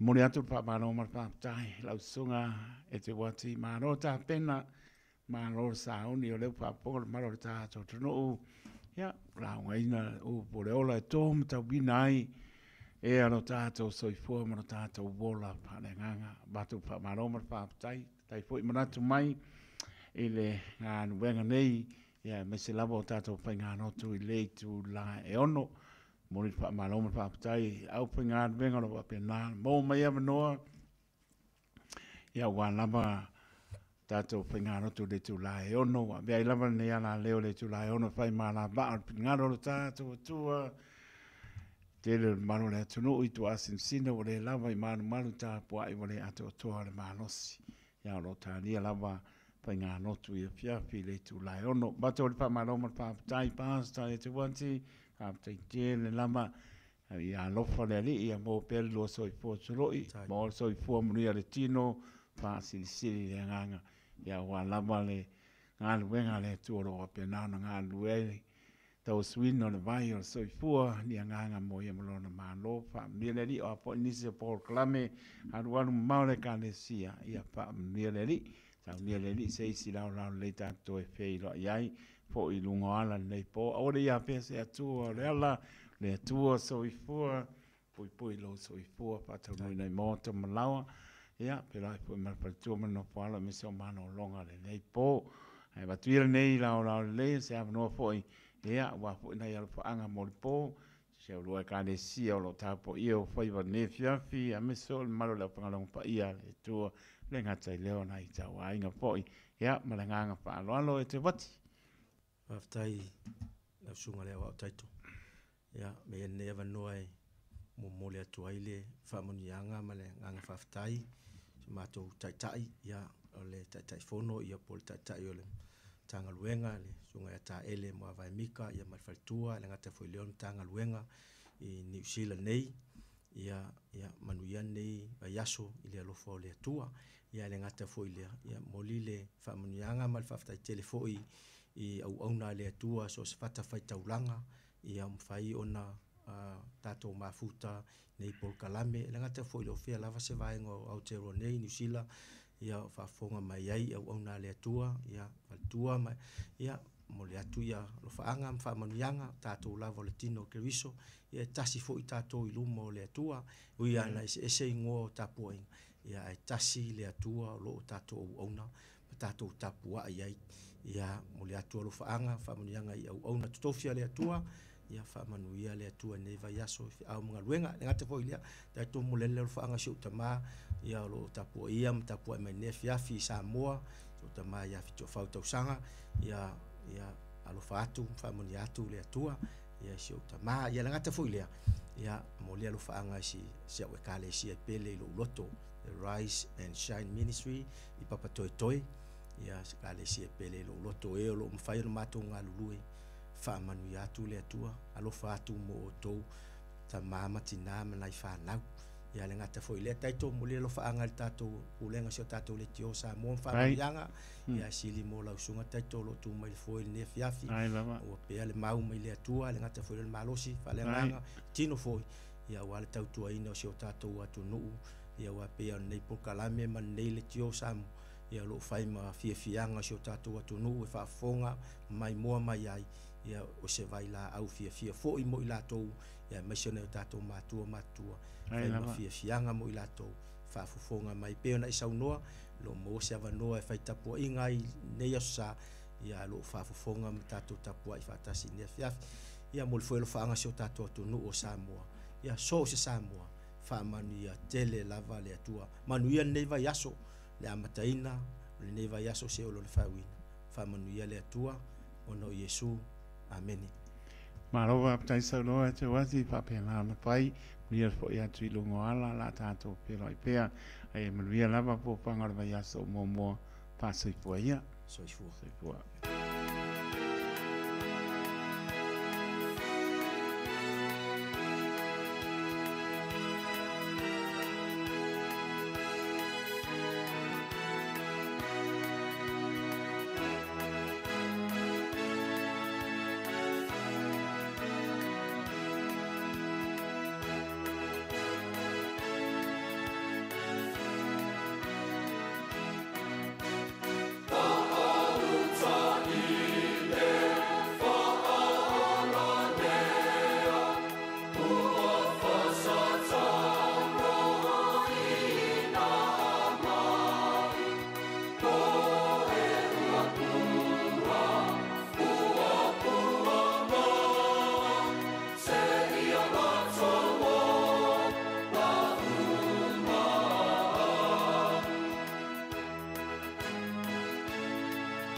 Te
David le mai le ua balu milu te o te aile tu lai fitu i le tautua de Radio Samoa su lima i patolu a mo mana tolo maria mano le tato tunu na o i mauta malawa mori fa mano ma fa tai na tolo tato tunu e kane sie fia la fa no pa ia le tua fa malo si ta po inga le aso fa pito le sa tato te mana tu na tu file mu pe le anga leo le ni tu patasi o to pingala mo tato loto tato moli o lona vi inga bono mea matsau ilona lofa mai le aso wa vai atu neiva yaso la singa e masani ai tari tonu manuia mea oma ile anga le lei mai o lo tato atua me se labo tua asin sina i mota malawa whaaptai le pale whaaptai ila auto tatalo me se wala whangarang pa ia le atua whanono manua wasa mo atai au o lama nei whanawiti whaaptai te le lama maputaina mai o le tautua le Radio Samoa su lima i watoro a mo whaapnia le lia mori whaamano man whaaptai whaamano si tāpo inga malo lo fia na ia umana amela tauranga pese o tau langa o vi inga i le alofa malanga le lei mai o lo tātou tua ni aso mai whaaponga mo whaalongo i whionga pa ia lo tātou tua fōraina wa lama nganga wa o tātou tangata mo ia malona malo whaatai o le mawe atu i le si tu le mawe atu i oe o le na le o porklame a masuniai a pia si porklame fōre e i dungora tātou masini le pa ngā solo lava tātou porklame nei mirute o ase singa i mauta ngase tane tu lai balu manu manole o pomoni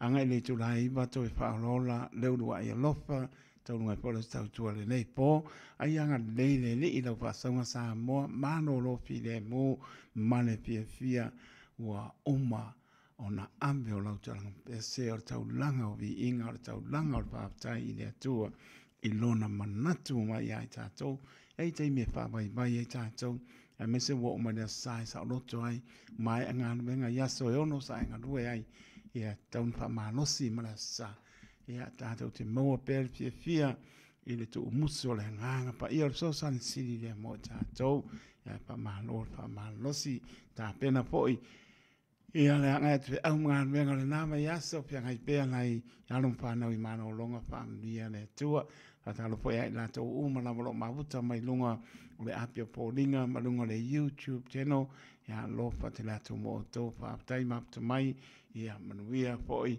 ia le ne fiafi so pa mana mana lo ta to le su ke riso o le nganga pa lo fa ta lo fa to ai so se mo tanga ngase mo to malawa o lo fa ta to le malo ta to no ngase o chino au ta to ta no la ma fa to tari tonu o tō pirangano mo tātou loto e le aise me whaingatai le li. O lo whātua tua e te mālo o lo ai. O ia lapa le fō mai o fō mai.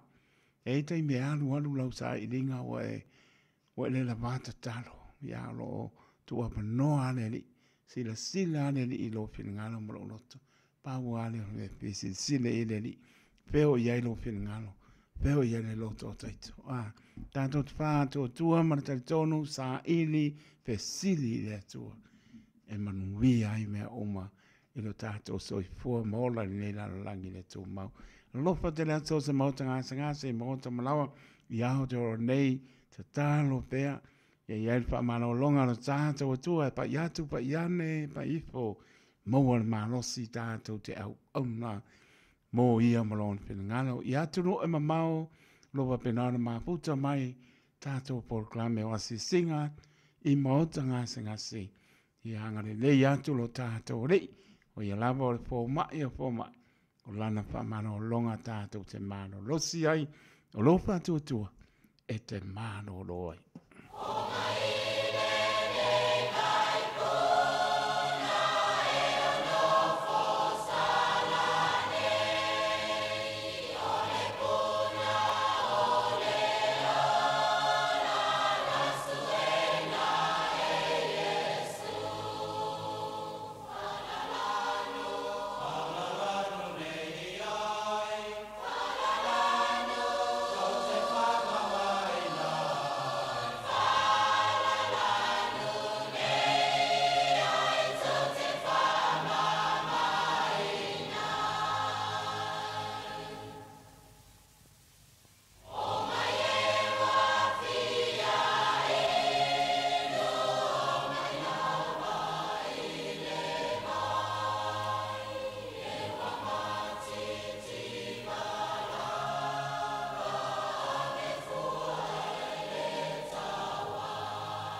Moe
Le di e tau si mai se pong mani la ang papaya o mai si o taha tau tunu sa moa fa mai atu el proclame a si singa I mautanga sengase tau ia o pes pesenga o bi inga lo taha tau atua fai mawai malu ai fa ponga mai ta oto ai lunga lo moenga yo ti ngā au si la fia e le tua me oma te au ngangi atu e te ole atu e te mana au atu tani alo tātou atua o ia lava o le fō mai e fō mai. Malana pa mana o longa, pa i atu, pa i ane, pa i fō maua le manosi, tātou te au ngā mo ia marona pina ngalo o lofa atua e te mano lo ai.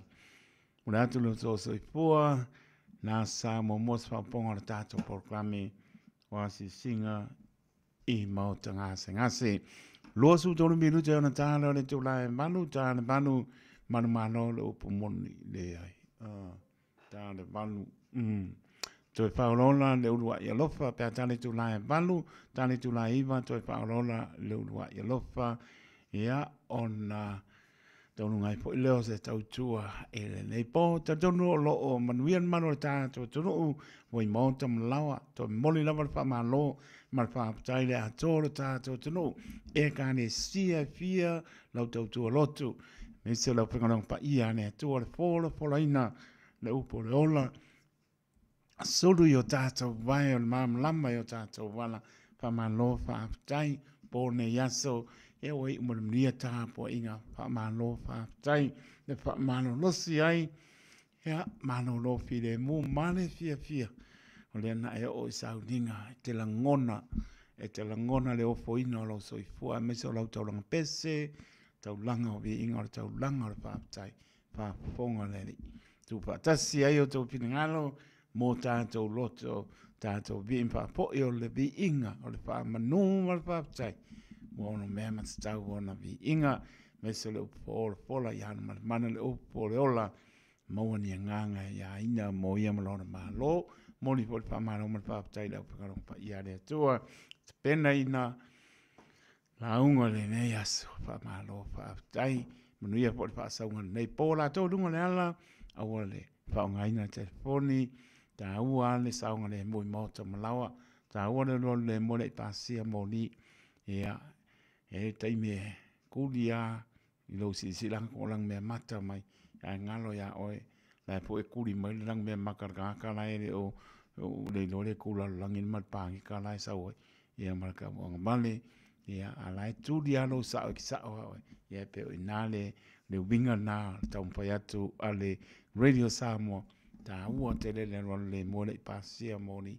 sa un le mu matango fie ta u po le tanga to ai fa lo lungo le wala la ise si lungo tu la fono na pa manatu al tau tu le radio samo ai di fa tonuina e o mato fato va al pa ia ma mano le tato tunu ai pa nuia le li pa ta bati asila na mori I ya mano na mare mai sila na mori ma ainga pe po ia Maria Nicolao ia pe po ia Fiona Rose ia le ngata lea o Siniba a tapsoa mano lava pa pua tau sanga pa tai mua e lama ia le ngata lea o fiti ua fau tau sanga ia Luisa Tawasa ia manisa le maro le tonu apa ua misi aku sori ia lopa te datu tui whaasina ka wea ia manisi o le maro le tonu mo e lama ia o le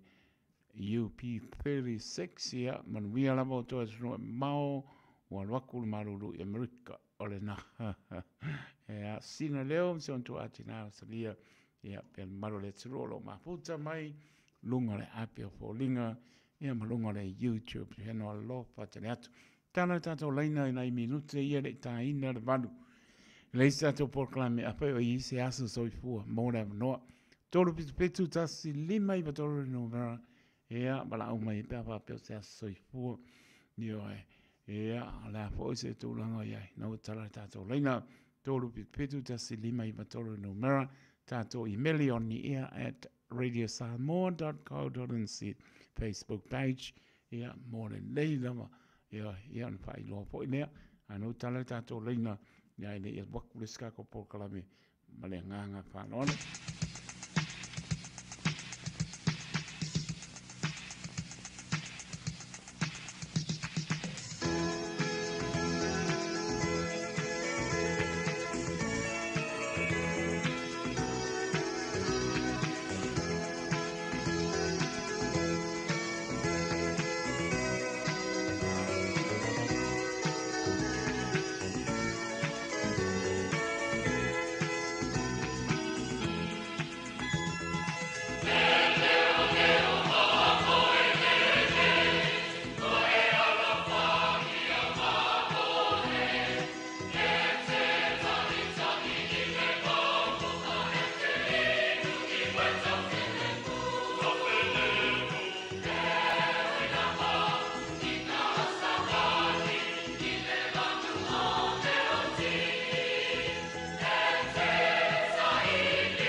wā I le sanga tofo tofo I mana o aongata Whina ura vaia I o tū muli ai I le loto whatamala Ma le le tō anga mai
Say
tino pa io Yesu.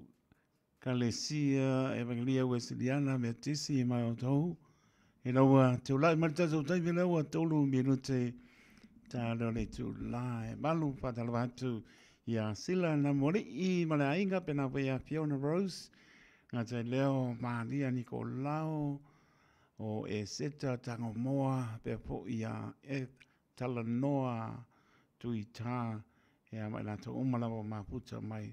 Nei vanga le fiafi lunga le apia polinga ia malungo le YouTube channel ma lo lava ma puta mai mai se o atu no mau o le ua ta pena mai ia sunga to ina ia to ona man foto pa no va pe vo le sunga to ina ia to fa ma pe pe ta to proclame pe na pa to no ina ile tulai valu I po asa le ua tāpena mai songa to ina ia usi mai ala whaponga le tātou proclame to e whaola le urua I alofa.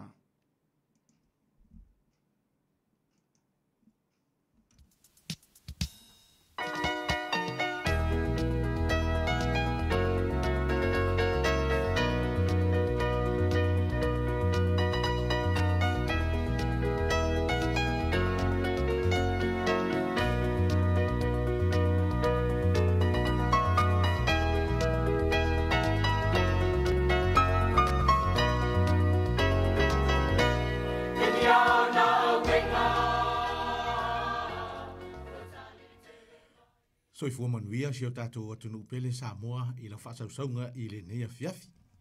Ia e toe o wholo whaatu, whaatalo whaatu ia le tātou porkalame o le toe whaolaola le urua I alofa I si o tātou atunu I le neia fiafi.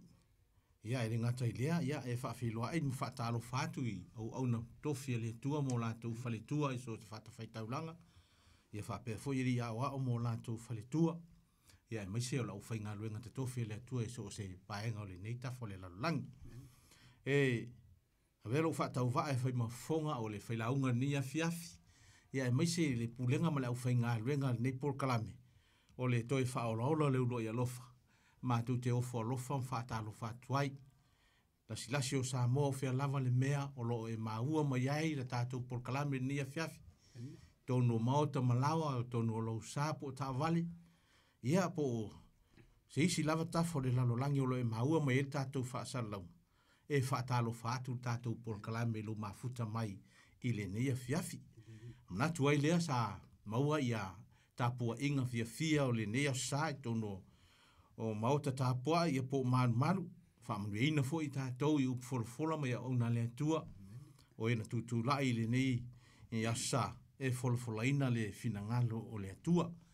Ia ele ngata I lea, ia, o nisi na manuia I tapua inga, I le neia sa, ia, whapea fo I lea so ananafi. Ia ele ngata I lea, ele ngata ia I tātou. Ia e whapea fo I le fia whaatalo whaatu I tupulanga talavou. E nisi o lo whapea na mafuta mai le neia fiafi. Whaatalo whaatu I tātou porkalame I lo mafuta mai. Ia whaatalo whaatu fo I le sunga I le awao, ia, taito, taloto, ia, o lo whapea fo na mātou tiute le neia fiafi. Whamanuia le atua e lau susunga taito, ia maua pea lo so I fua lau le lei, mānosi. Tautu ai naisi o tātou atuno I lunga o ngalu ma pea o le ea. Ea, whatalo whatu fo I mauta ngasi. Ai le ngata I lea, ia o to ese mwharpui, alo fongia le atua le tātou mawhtanga I le neia fiafi. Ia e maise lava pa anga maasani a le neipor kalame. Mātou te fia e o whalofa whaatalo whatu. Se vai panoa lava lo e maua mai ai tātou whasalunga neia fiafi. Whamanu I atu le atua. A o tātou mafuta ai I le neia fiafi. Ia e ngata I lea ia o lau whai ngā luenga foi o neipor kalame. Sunga I toe ina. Fiu foi whapea foi sunga ia apulu. Ia e ngata lea o Francis Harder foi nai tū. I tai I Henderson ma Newlyn. Ia whamanu ia le atua lau whai ngā luenga. Tātou na on whaatau nua tātou tiu te ale te inga le nganga o le tua. Ai whamanu ia le tua ma whapea o na whamanu lama I whingalo ma loto teito atasi le tāua o ana fionga pa ia. Ia e whaatalo whaatufo I le tātou whailaunga le neia fiafi.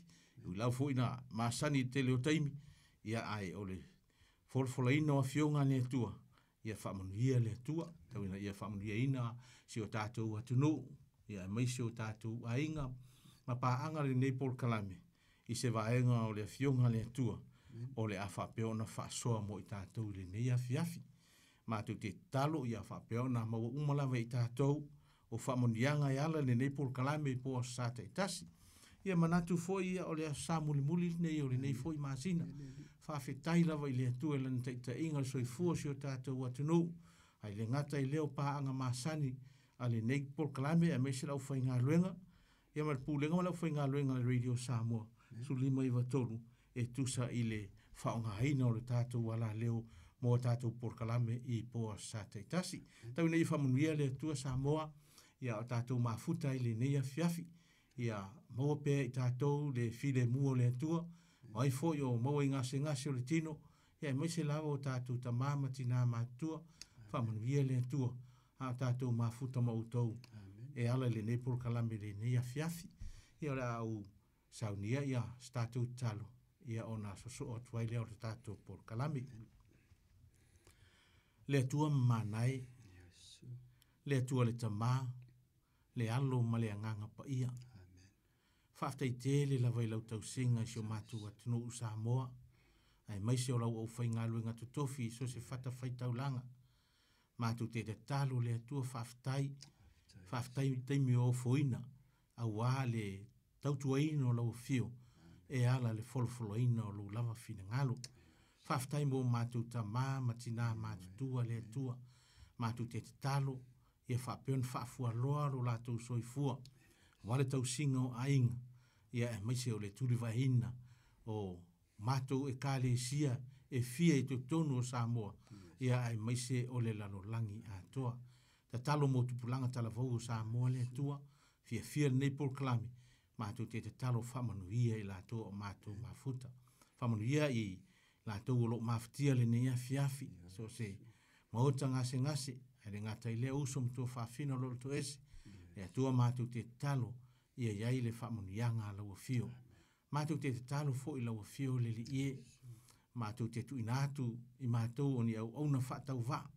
E whai alu lava whina ngalo lo mātou tamā. Mātou te talo i lau fio. Ia o la whapea fo i o na folofolaina lau au auna. Se wahenga laua fio ngai le neia fiafi. Te talo i lau fio whamole mole.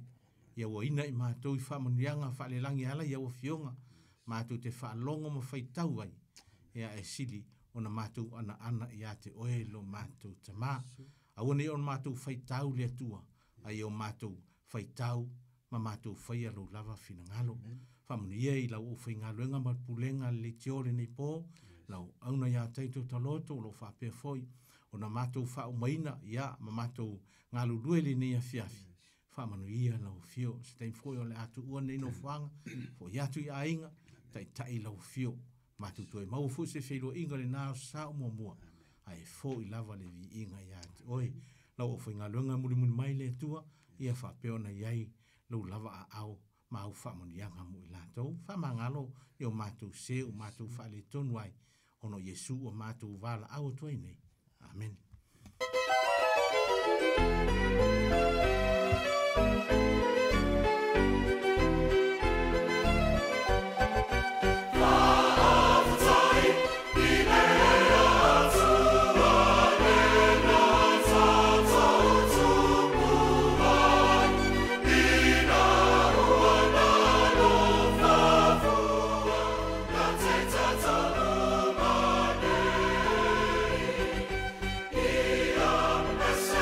Hallelujah, hallelujah,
ia le tua o se ale aleluia ma osana tatou ave pele taulanga pese i le tua ia o le foi ua i fole nei aso sa foi tulanga foi ua tuana ia tu le malama ia o mai foi le poli ulo le pong sa le po ia ele mafai lava no i se sila fio se tangata i ngā luenga e wha vavau ngā luenga tū mau mo le mamana le atua sanga vi ia i pēa lo tātou ta mau i le langi ia manatu foi le netu la fiafi ia se i o tātou tu ina atu o tātou loto e tātou te whatau anau atu le ai ngā tua le tamale alo ma le ngangasa ma futaina foi lau whaafonga mai lo maota ma lo lawa fia foi se vaenga o lo e ma ua me le tātou whaasoa e pe ona se ufane mua foi lo sa una neide whaafilo inga o lo tau pa ia ma lo tau ma maru sa mote ina neo pa anga masani o toi wha ola ola le lua ialof tau lava ina ia wha alua ane le anganga o le tua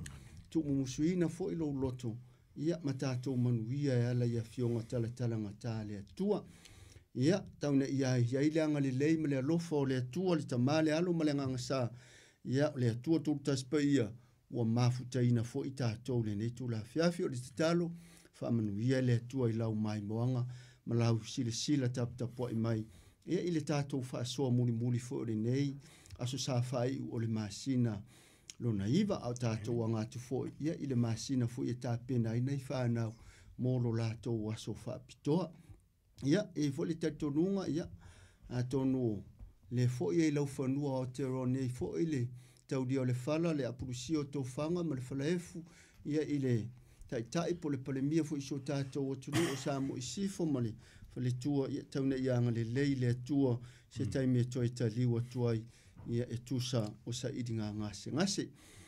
O le tātou mata upo e pupu lava foi ua au mai e ala le sosani mai o le anganga pa i o le tua i le momope te lue lima leo le ama whaita wina na isoa whai upu foi ma le whai upu mua whaangata ma le whai upu sifuru ma le tasi ia ai fisosani ane le tua i se le a toa foi o le maua whaita wina o fionga le tua ia fa atoa so ma ole atoa ala le fisosani o le anganga pa i o le tua le awhaina foi pa whapelo i lau tuspa ia e leo iai foi tono o lau telefoni o ele ta mama ni tina matua ia ai taritonu a le lei alau whaafonga malau mai tau ia ona tātou langona ina leo se vaenga fou foi whaasoa mai ai le atua mo i tātou o le whaatoa muanga o le mata upule o le momope te rue lima ia whanga ina le lafu mamoi ia mataala ia te tee atu i le ti Apollo ia whanga ina le lafu mamoi ia mataala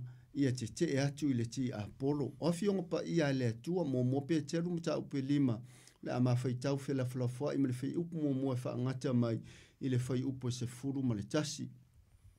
O te ai o iatu i toe ina o iate o tau, o au foi o le toe ina ma le mori mau i ti ngā o kiriso, ma le ua tofusia whaatasi i le manuia o le a whaalia mai. Ia outou leo i le lafu moe a le atua o ia te outou, ia tausi iai ma le loto, ai le o le whaatau ana wina. Aua foi nei whaia ma le fia i whai oloa, a o le loto fia. Aua foi nei whaapei o e pule whaasaua i e ua tō fia iai outou, a ia whai outou ma wha o i le lafu moe. Pe a whaali mai fo i le leo moe sili, e maua e outou le pale pupula e le mai lava. Ia whaapea outou o e talavou, ia usiusita i toi ina, ma ia ofu outou umalava i le loto maulalo o le tasi. Aua, e te atu le atua i e wha maulunga, ai fua ina mai le alofa tu noa i e wha maulalo. O le mea lea, ia wha maulalo ai outou, i lalo o le a au malosi o le atua, ina ia wha mawarunga ina outou e ia i ona po e te tawai. Ia tu ina atu ia te ia mea umatou te popole ai, a wao lo manatu mai o ia te outou. Ia outou whautauta, ia outou matala, ono le ua whai outou moona fili, o le ti Apollo lea, o lo whea rua o ia e pei o se leo ngatangi, ua sa ili se tasi e aina e ia. Ia outou te atu ia te ia, ona mausa li o mausali o tau i le whaatua. Ina ua o tau i loa, o lo o ono lo o tau au uso, o i le lalolangi i ia lava mea tinga. Ia o tau te e atu ma ia mausali o tau i le whaatua. Ina ua o tau i loa, o lo tau wha atua ina ia lava mea tinga i lo o tau au uso i le lalolangi. A o le atua, e ona le alofa tu no malava. O le na wala auwina i tātou ia hi uatu i lona manuia e whaavau o ia ke riso Yesu. Pe ati ngā ina o tau i nai aso, ia wha ato o tua ina o tau e ia lava. Ia wha atu mauina, ia wha marosia, ma ia wha vai ina o tau. Ia te ia le mana e whaavavau lava. Amen. Amen. Ia atono le. Parkalafa pupule na le ua maa au maia. Parkalafa mua le amata te whaiupu mua e whaangata te whaiupu e 5. Ia ma le parkalafa lona lua. Le amata te whaiupu e 1 whaangata te suma le tasi. Ia ona tutoa i leo le parkalafa pupu na e na ole tolu ona whaiupu na le sulua e whaangata te suma le wha. Ia manatu o nei vaenga wa au maia fo i molo tātou. Langona i le si o manga le tātou te soifua ma o wola i nei. O le ata le ua tātou au mai ai fo ia. Whamanu ianga fo i o le wala aunga. O le auna le nei. Fato a te le lava le suinga o Petelu. Ia le soofe mo wai. Le soofia mata mua. Po le soofia ni wali le maftanga ma Yesu. Fato a suia lava Petelu. I le taimi le ana. Sawa Yesu wa to e tu mai le tu mau. Fata sei fo mai siona uso le na tu mau I taimi a o ia Yesu e lata atu le no fuanga le ta u o le no fuanga le u po kolkota. Le na fa sa tauro ina ilo ta to li fa ola. Mana tua e toru leitu ai nga so ona wa i le taimi le a o anga atu Yesu yona puanga mua o so ona tu mau. Lua o le so ona fa fiti. Tolu o le so na faalata ma le so na le taritonu. So manga foi le mau te tonu e kalesia le foi e ta ateli te tonu so manga I vao matua ma whanau. Po le ale le matua le leo le whaafai le ina se tu lo se whamatalanga o nai ata tau whanau e ia taimi e te va ai lo watali imalo wa fine pe foringa o iai le langona masalo wa pe wa whaalata pe ua whai tu au fo ilo na alofa e na o lona tama ia pe na o le tina fo ile ainga se taimi. O le natura le anga o le si o manga o le soifuanga le e te soifua ma o wola o le mea ua ofi ma ile anga sala mana tua ia le tusi le mata po sumale lua le tuso whaalinga le na tu lia ma ia sa tani sa ma mai le tasi vai tolu a ngelu I uta uane o a ngelu o le pongi sa po ana a ngelu o le ua whai mana au tau.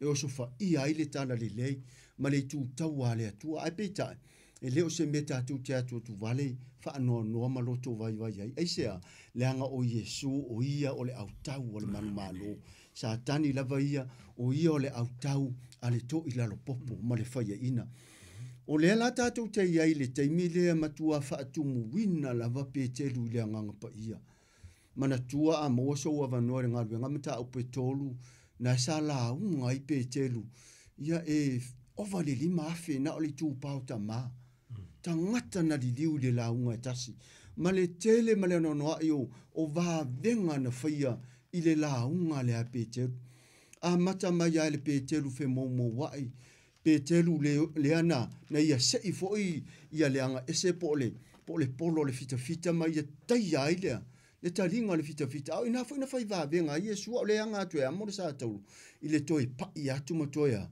toi pipi I le taringa le anga tu le Yesu manu malo yo na tinga onga a le lava fai va venga Yesu e le o se Yesu to ilalo o le la o mai mo tatou le ata le pe ona au mai ai nei so a fai tau ia po na ile nei Yesu marta sin ma fitawina toi fa fonga le ia I le mata ngofio seru I tau fo I mo o ma si o manga to tonu o tatou a inga to tonu nu uma e kalesia ya mise so sa yete fo ima tonu nga luenga ya nga fo ia I tala vo po na ya tatou fa na to tonu wa onga O le a mata lava le soa whaitau ne le whai upuna ma a mata ile ma whaitau. Mai o te ai o iatu i toi ina o iate o tau. O hau foi o le toi ina ma le mori mau i tinga o ke riso. Ma le ua tofu sia whaatasi i le manuia o le a whaalia mai. O le au matu ato i tau tino fo ia le apostolo Petelu o hia fo isanga lua i lalo o le teita inga wha le toi ina. I le sio manga ia o le societe o ekalesia ia i to tonu o whainga mea le atua. Le ai tō whinga ia le fo i lau o toi whaalupe e Petelu o ia fo isa au ona manga lue o ia se toi ine to tonu o le ekalesia ia po le to tonu o le tala le lei na whapena o na whaatanga ina o ia e le atua. Whamailo le whai upo e lua. E se le tā ua le vaenga le ua toi whaamatala mai lava e Petelu lona tiute sa au au nai. O le ua mou le Petelu a fe mou wai. Le Petelu whaaforinga. Le Petelu le ai foringa mai se i longa ia Yesu fato a mautu fato a sao sana vaenga e whai. Au le ua tātou wa i le tā ua le toi mo mori mai ma toi tau e Petelu lona tūlanga. Te lele si o manga le ua wha uina, ua wha pa ia ina, ma ua matua wha le anganga lona soifua. Le lafa marifai upe lua, ia o tau leo i le lafu maa moia le atua o iate o tau. Ia tausi iai ma le loto, ai le o le wha tawana wina. A ua fo ine i whaia ma le fia whai o loa, a o le loto fia. Leo matua au mai lava le wha matalanga e mo moli mai ai foi, o se sei, o se whaasolo, o se surunga titi, o se pale fuiono, o se pale anginga i lo wau. E wha manatu mai ai, e le ngata o le lafu maa moe tele i tonu, o le wha potpotonga, o le e kalesia, ai awane i ngalo i a te i tātou mātua, o nai fo i ai lau lafu maa moe na au mai e le atua, e te leo ina i tonu o lou lava a inga. Le lafu maa moe na ale lei ona foa ma fau leo ma tausi ma whaafai lele ma whawhanga. E le aise vaenga te lea le whaiwhi au e tau wa o i maa moe e watua langa na le leo na o ina mai i to tonu o maota malawa. To tonu a feafe i titi ia o la tau whale a onga mua. E tā wala le vaenga le matua tau tino mai e le apostolo. Matua tā ofi mai lava le vaenga le au me le whai upe lua. Ia o tau leo i le lafu maa moea le atua o iate o tau. Mana tua, whamaia, e leo se lafu maa moea oe mau. Le lafu maa moea le atua o le nawa iate oe mau mai tato uma. Ona mai le malisi a vaenga o lo se so o mai ai. Ia tausi iai ma le loto ai le o le whaatau wana wina. Aua foi ne i whaia ma le fia whai o loa. A o le loto fia. O lau vaenga e whai. Tausi le lafu maa moe whawhanga i mea ai wha lea nganga e ala i upo le ola. O na sanga tonu a lea. E le ngata e whaasoa atu fo i le lafu isi, le tuspa ia. Wa o le tau mawha lea ale maa moe wha lea nganga. O le whai mai le isi vaenga le e tau a nau mai lava ma au mai e le apostolo ia. Tau mawhai e tu ese ia te i tātou. Aua male wha tau a nawina. O le wala au wino i tātou, pau wala tātou vaenga, o le whaasoa, mata alai, la unga, mata utau le fina ngalo, ai li liu e le anganga pa ia o le atua le loto o le tangata. Ai leo se vaenga ulo walu tau wānau le tangata, tai nane a o la ele tai na o le taimi e tai le taimi e le atua li liu mai ai. La o le afosi, o le unga la o le mamoe lea, e sau ai ni tā inga, ai toi le iloa tai au. E va ia le loto ai nisi taimi, ai se asa va ia i to tonu o whai ngā mea yaso whai so, ai sea langa ele o sau le teita inga le anganga, na sau le teita inga au le ana whaatau ana wina. Le lai va o ia mai le ata lea, tō wa e o matua matua le soi fuor tangata lea, le toi ina o Peteru, le matua au mai lava, le ngatai wha mai, au le whaatau ana wina, wha mai au a foi, ne i whaia ma le fia whai o loa. Ia, e sai lo ngutu na tau tala i me ia. Ia olo oile, le au na lava ia le atua, lona ia tau i mai le atua. Pe a wha pe whai lona wala awina ma le fia whai o loa. whaonga le suafa o le atua po le tuspa ia, e sa ili ele ta mao a inga, ale matua vao ia mai lava. Le anga, e tausi mai e le atua, le tai o le lafu mamoi. Le ala le ala iona le ini whanua o tangata ia. Le awosi taulanga ma le au sa le vi, le anga tangata e tausi mai e le atua. Le ala au mai e pete, uru vai anga ta ua lea. Aua e le ngata, aua ma le whaatau ana wina, le lafu mamoi. Aua fo i male fia fai o loa. E se le ta ua le vaenga lea. A le vaenga muni muri la lea, o mai e le fai upu lava nai e lua. A o le loto fia. A fia le ekalesia, e fia. E le tau fai atu le au na le tua po le fale tua, tae au le tatou ngaruenga. Tae au le ngaruenga le loto a, wha mai. De va ai le mamoe ai o ulu i le nganga o le tua. E sa wai a moto atasi le vau. Sa wai le tau whaatalitali se whatununga. Tangata ua ola i le upu a le tua. E se le tā ua o vaenga i ua au maia. Aua le whaatau ana wina le lafu mamoe. Aua ma le fia fai o loa. Ia, whawhanga ma tausi iai ina ia maua le fia. Vi ia le tua. Whafonga la fai upu e whale le a tātou wawa ai eile, le tangata matua ua o iai le whaasoa ma le soifuanga, whaale toi ino le tangata leo pēteru le lavau ia whaasoa ma le whai upumuamua. O ia fo isa au ona, mga lua i tutonu le ekale sia le tiute whaatoi ina, whaafonga la whai upu e wha. Pe a whaali mai fo i le leo mamoi siri. E maua e o tau le pale pupula e le mamai lava. Le ua matua tau tino lava le ai. Le reward, le gift. Pe a ona whaali mai le leo mamoi sili. O ai lea. Leo se tangata. Le atua. A o le ata ma le taimi o leo te popole iai. Wha mai e le loa e se tasi. E le si la fia e se tasi. Le aso ma le taimi e sawai le leo mamoi sili leo Yesu. Le wha mai e le mate o lusu ma le whawhai po e tolusu ma le ono. A o lea aso, ma lea tu aso, fa mai Yesu e lei loa se tas. Ma le lenga ma feta lenga Yesu. Fa mai e o se angelu e tasi e lei loa. Le aso e sa wai le leo mamo e siri lea. Ilo na fio fa alua mai. Fa mai na o lea tua lava i lana polo kalami. Le taimi matala i le lang. A o le mele o te popole iai. O le sawa le leo mamo e lea pa anga ma wo. Fa anau a lea tua ma wo Yesu. Mai se fo le tātou maftanga masani i le tātou whaasoa. Toi whaola le rua i alofa. O le sawa le leo mamo e sirila. Mai e sau e pe o le sawa le ngaoi le po. Tua mata utia. E ta tau e una whaia lau vaenga. Whaia lau tā penanga. Tā pena lau sau ni uninga. Ne te ua maua o e pe o tau pōbu te o lima e le tā pena. Tu i atu e whamai o te lei loa o tau. Whiua e o lenga mai o te leilo o tō atu ia o tō i whafu. I le mea o iei le tau whaitangi au e ma le lili vau ni fu. Samoa e. O le whaanonoanga fo ina moa au. Le keusiano sa ili le atua. O le aela ngona le fio mai o Yesu. Ai te ua ho o le taimi o le atu la lata le matalo le langi ma fio mai Yesu. A o te stepu la titi ai tua ma le lalo langi. O na maua leo au.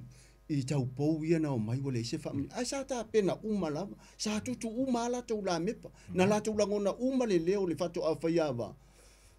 O le ata na lafo ia mo oi. Le ata a wha manatu fo i mo oi. Wha mai lor whai upo e lima. Ia wha apea o tau o e tala vau. Ia usi sta i toi ina. Ma ia o ofu o tau uma lava i le loto maulalu. O le tasi. Aua. E te e atu le atua i e wha maulunga. Ai foa ina mai le alofa tu noa ye fa maulalu.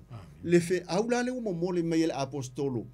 Ile malosi o ekalesia. Ile malosi o ainga. Ile malosi o nu. O e le tama maritene talavou. E le mo tae au. Se sere fa matalanga lea. O le malosi o le nu o tou talavou ia li matamaitai. To tonu ekalesia o le lumanai o le ekalesia mo atae au. O ia fa fenei. O nei e a matai o tou. Le ala au mai ale vaenga lea e toi a vatu e toi wha ngua i foi o tou whanau. Le e iu tiu te i tono lau e kalesia, tono lau ngā ruenga. So se whapotonga so se, so sa i ete i komiti to tono o a inga ma nuu. E tātou whaia mare wha maoni. Whaia mare wha maoni. Le anga so se au o nanga lava. e tau i ele atua. E lilo au ngā ruenga malo wha maoni, e lilo le wa aia lo taita, ai le se me e asa le sila whanga le atua. E le maa u mau fuolo wafu sisina, ala tenga lue au nā mare wha maoni. O le taha ua la le vaenga le au maia i le whai upule e lima, fe au mō tala vau, a whai o iai a se tala vau, o ma whai ona la ngona mai le nei fe au. Mai le apostolo po le toi ina o Peteru. Ia wha apea o tau o e tala vau. Ia usi ta i toi ina. O le vaenga le au ngani mai ai, le apostolo o Peteru. Mua ia usi tai. A usi tai, whai ngō fie foi, ona whai ale ti uti a toi ina. Ma isi mata ngā ruenga, e le tau whai atu le whai fe au pea o nei ate oe, le mea leo le usi tai. Wha alongo usi tai au nā roa. Le hangai, o le tau e muri mai e peona, so o mai lava le whai upule e lima. Whai mai, ma ia o ofu o tau uma lava i le loto mau lalo. O le ua au maia le ofu, o le la ei. A le mali e le ini fōringa o le ofu. O le ingoa le ofu, o le loto mau lalo. Tala vau, usi tai. A maua le usi tai, e a mata mai tono le ainga, e le a matanga i tono le ekalisia.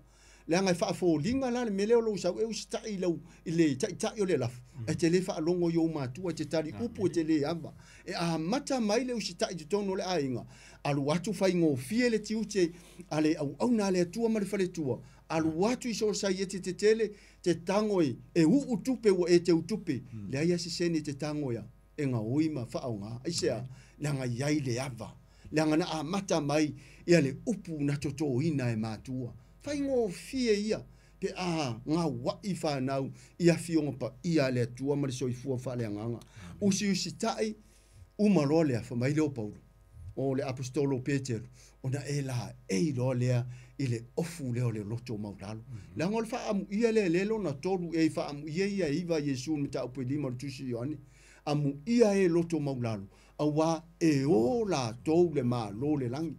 Ele kumu le langi sa mo inga ka fa mo rurunga nga o ka ngaka e mawala lalo la ko lo ale u fa mai amu ia e loko maulalo o wa e o la ko le malo le langi fe sidi fo nga mo ma o ia make ngofa ko maka mai ke u ko fa peso le ko ko mo lalo la ori a wa ku ngi fo de fale ya la ko fa mai lo mo ko ma di e o mo le ko ya va ina de o so lu mo le ko ba o penko ko lo la ma le loko ko ia le ai me se a ngale upulenga o le upule me ole kama se kiua le me ole au penga yo le tala le tala vo se amu ia tatou tala vo le wa la vea mai lau fa fonga le ni tu la fia fa fo se tala vo tari upu yo matua e fa fo ringa i lau fa fe au lau nang ele o se fia file mo oi vatu ile upule nei toi fa au la ola ile lua maftanga o le alofa ma le tu ole na mo ia lofa mai ate oi e se le taua ofu le loto maulalu. Ona au mai lo le isi vaenga na iai. I le vaenga tau fa ai ula vole fai upule lima aua. E te e atu le atua i e fa amauru lunga. Ai foa i na mai le alofa tu noa i e fa amaura. Sole. Te e. Ko va i ka alonga la kapivu nga e si ka ma pepa e kankare ke nga va mafiki. Mo le ke e. Le leilar ke e le la vier ko nger ko inga malo mokua. Ne leilar ke e fe ku fai fe au vai a kunga sori wala wala api ya no fe availe awana mo ke awari ke kala vo ofu loko maulalo ngai yo ngai vai ngai au mo ona ye tatou fa na ye de ngata foi mo fa na o e lo ma foi na ngona de upu o le toi fa ola le ru ya lo fa le sa muri ne se te mo tatou o dia se inati to mai le atua au se fa lawa ve la fa le nganga au wa fa iwa matiu tole vai so fo o lo tau fai o le nei masina fa fonga la fai upe ona tatou anga ia tu ni so fai upo to toi tatou fa so o le mea lea ia wha maulalo ai o tau i lalo lea au maalusi o lea tua. Ina ia wha maurunga ina e ia i ona poe te tau ai. Amen. Le fe au lea mo moli wha so alava mo talavou. Le utoi au maia foi le isi vahenga toi a mata i lava parka la faluna lua. O le mea lea ia wha maulalo ai o tau i lalo o le a au maalosi o lea tua. Ina ia wha maurunga ina o tau e ia i ona poe e tatau ai. Amen. Fa maua lalo a ka vika ngā kuria kolong ka maere ave mea ai o ngausu. A lua ko la kausu e se pingi ngare filiskia la kwa ka vika whaarongolongo whaarongolongo ka vika solo le fi solo ka i solo nga kama makukua ia e keringa ku ia i sauronga kau kama i o sama ma apsina tapa ma kama o yapu la kwa ka vika whaarongolongo o whakuroi ka vika saudu la se kau i Amerika nga kanga whasia la mai sauroi vako i ronga fingera ki ngofu ele ole manga onga la o ka vika o ke ngele la ki ngofu a waika ka vika le la lafio kama kingo ese ia kama ia le o ngala kama nga o ia le ka kwa vai mai i le lafu mamoi o fa ku le ka vika o kala saudu ke mfaia yo le memo mbuanga nga fa saudu ki nga fa ku ia ka vika me saudu le ai nga ko ma ia ke minga fa nga ole filiskia na koriaka ya fa ngai uanga fa ya ka fa finga ngalu a makalo leonga fa ka ile puro mo se vai ya mare off ya va ko mai kiki su fiku ko sango ka vika ka mi teenagers va ai la ka ko ikalabo fo mai ka vika off ko ka vika fisima mafa ka le la ke de ya se vai off mare puro ka fo mai ese ya me ke de masange nga ringe ya maka sianga ako yere maka la ku dole le ya piki mai ma ali ya kasile fesili e karinga ka ingisi a fe fa ku ka vika ile tu ola me nga piki ma ali ma ale piki nga kas ko ke sile fia o ko ole kala anga male history ko ole ku ka wa filiskia e ya isi uso ko fa ko yaka e pe fo o ko yaka wa ile ale ka mai o ka vika nga piki ma ali ma a uma ko yaka o so ma desi pomu desi ko for ka ka male ma ali fa pe nga piki ka vika ma ali ma fa pe a misi de wa ku le e ya isi uso ko fa ko yaka ko kongo ka wa ma ai la ka ko ia ya ale kingo a ko uma kua kava a ko le pulo apa me mea ma mea uma ufi faka u mea alu aku ale le ma asa ida su e ale me ia ide kam pa ele fa ko ngol ma fofa le fa mai lo le la lan me ka ko oi upu nga fai ya filiskia ki sau ya kia u wa u se udi la so ngi ku inga ko lo kingo i mang fedele kali ar kanga ka fa ka ya ile tu or kama kiki le kala vou mo le kaimia le tu ke sau ya kia u male pelu male kao leo ko dia ka u kia waku ya ki o ile sua fo Jehova le ku kawa isala elu ngake fai ya o ina nge filiskia le pe komin fai de ku kawa le ku ile ise sea ile i ella le ma sangi fa mai kala akavika nga saule le ulosa sengi esela umamoi saule le onga ku mai oruma engo wa kuma vai de unkole sa sai lua le vai le unkole au vai le onga mai la umang ma la va nga fa makala ku ai ele ngi kala fa ngo pe ngi kala ole le la fionga le tu le maka ukio le kala vo ai o nga ile power male manna le fa unga le tu tala mo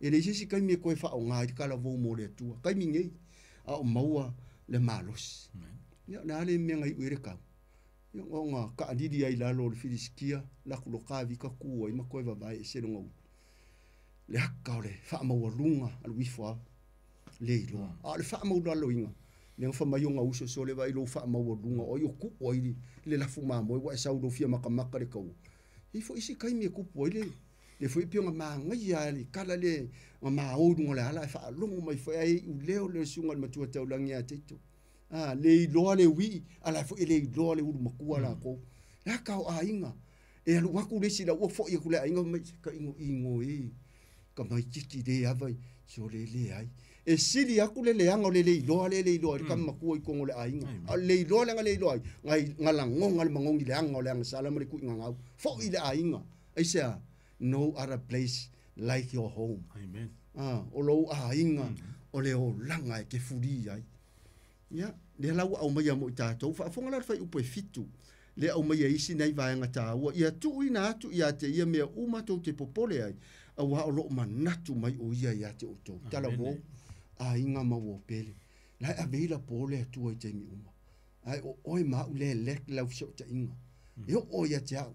Esi taimi fa alongo tu loa fa mai le tatalo a le lua communication male tu i taimi uma la fia ba futa mai le tu ia te oi fia li lingi mai lona sosia malona manuia au ta uale polo kaina le avano ta uale ta puni ina le feito to ale au mai le fa matalanga le sele mata ngofi le u leo mai le au na le tu ta mai le fina ngalo le nalo ta tu fa i po fitu ia tu ina atu ia te ia mea uma to te popole ai au halo manatu mai o ia ia te o tala vou ta mama tina o ona totofi le tua ia e mese foi nei o tatou a inga mfana la ia va no le tua mo la se tinga ani mai tu mau la ani mai onga o hani ni afianga wa afia le soifua matua la ia va no le tua tatou fata tatou le tua wa famia e manatu mai o ia te oi ma ui lau tangia fa fonga la fai upo e varu le alo la toi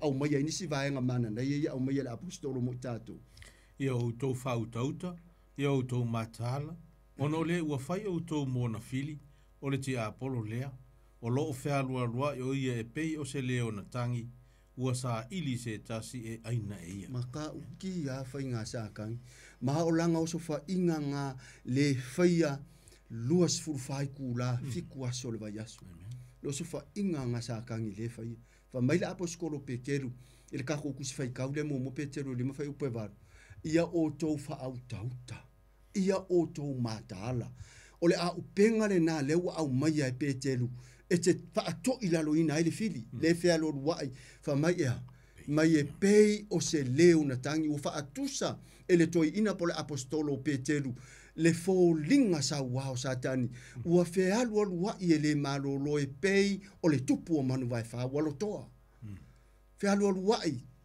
sa ili se tasi nate aina nate saia nate fa umatia nate leanga nate fa leanga ina nate talepe nate fasiotia mata utia a ole siva ngale au mai ai fa manatu mo tato ele o se pele satani ale mai ale amatangana mai i o tou fa autouta i o tou matala ona o le wa fai o tou monafidi e kali loa manga ongo sa kangi nga sau pepelo mai fa alaka fa so o ma e halu lo le ki nga inga fa pui ko kukuri makai o lo ainga de ngu se afianga makautia nga e fai o so la sa kangi ale fa manga ku mele apostolo yoangi sifuru le ai se isi me sa o sa kangi nga sa wenga oi ka lepe fa o makia o nga sola lea le ai se isi me sa o steal kill destroy escape vai e fa mai Yesu fa unga lava na rione na sifuru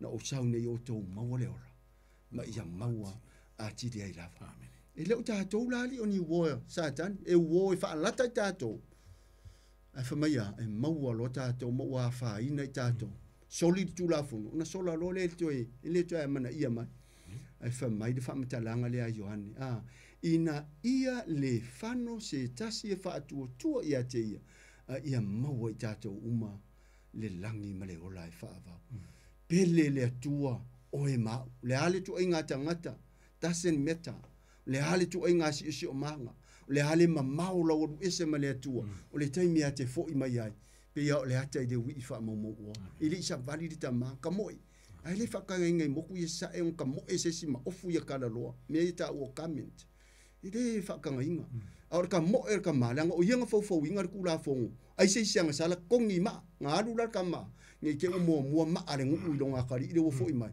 ngalu nga ia la via nga fusi o ka ai ku ai se fero nga kali kele la mele linga fai me ko fo i da ngo sala mo e mulinga me nga fai ka ma le mama le ofu fasi le mangu ma mele le fa se vai wa ngala ngaki ka ma fa se vai le nga slave e le ngi se vai na la ngaki ka ma min se vai ina ngai se polonga longa kari o fanga o kupu e konga se vai ai mudinga la me nga fai e ka male e ka fa ka okole i longa kari i me fai ai le tua na fai o ma pe a o tato di leu ma tato fo e fai al fina ngalo le tua ma le fai upo iva i o to te e atu ia te ia o mausali o to le fa tua ina ua o to i lo o lo onolo o to a uso o ile lalo langi ia lava me ti nga ta ua i o ta ua au mai mo tato a wane ngalo fa mai ia o le ta ua o le mele o le te e le o se me fai na o le taimi tasi a o le te e fo ia le mfai na fai e lo malosi e uma o le te e fa ta wa nau le anga pa i o le atua e tuli e satani ma fa au fale fa unga mana le atua ia te oe ona ma fai le ona e soifua manu malo ma sola le fili e ala le upu le atua o ia te oe ma ia e manatu o lai fo ye o ono nisi o le auso o lo mafau fau i lo vala awina ma lo tatou vala awina a o tatou au maumata a se le lalolangi tatou iai nei so a fai tau fa iu yo le te talo lava le fe au e leo se fe au me mo na oe fe au mo tatou uma tala vou tangata matua a o anga vai tatou le nei fe au mo tatou ia e toe fafau ai ma toe tupu ai se moe fou o se amatanga le lei a new beginning or a new start ia o tatou iai nei toe masina o le nei fo i tausanga ruafe lua se furu ma le lima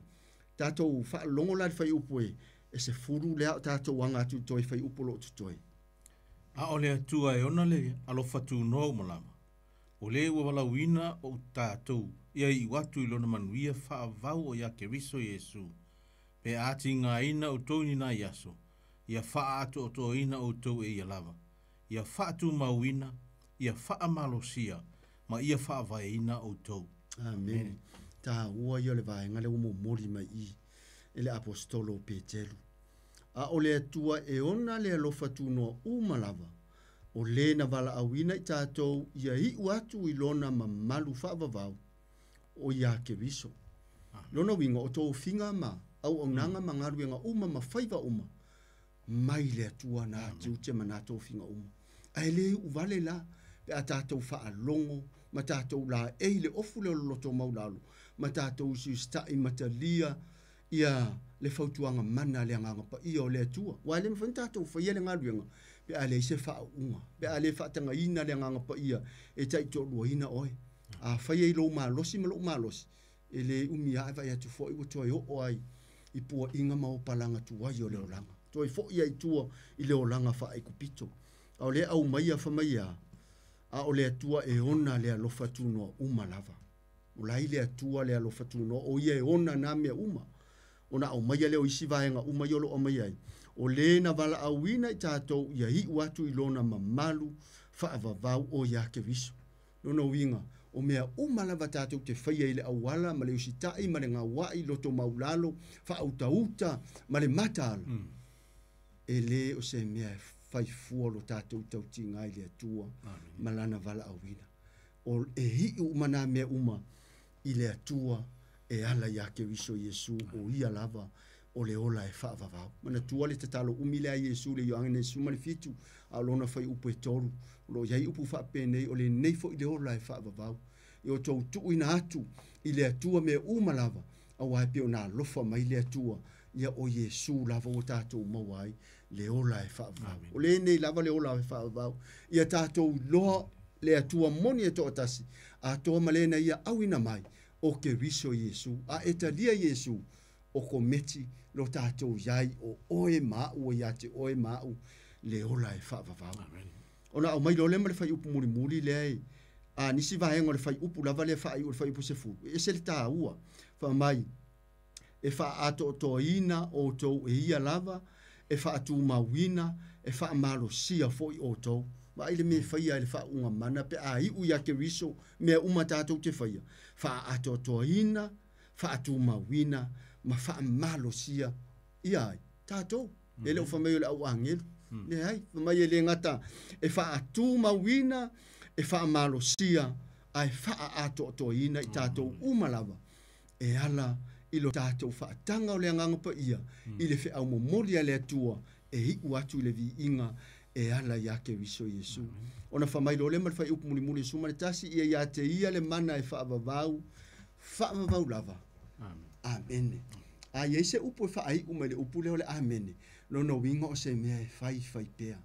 O se mea e whaatanga ina pea le atua e tupu pea ma whaapea nā o nā tongo pea i le soifua whaaleanganga pea o ina apia mai le upu leo le amen.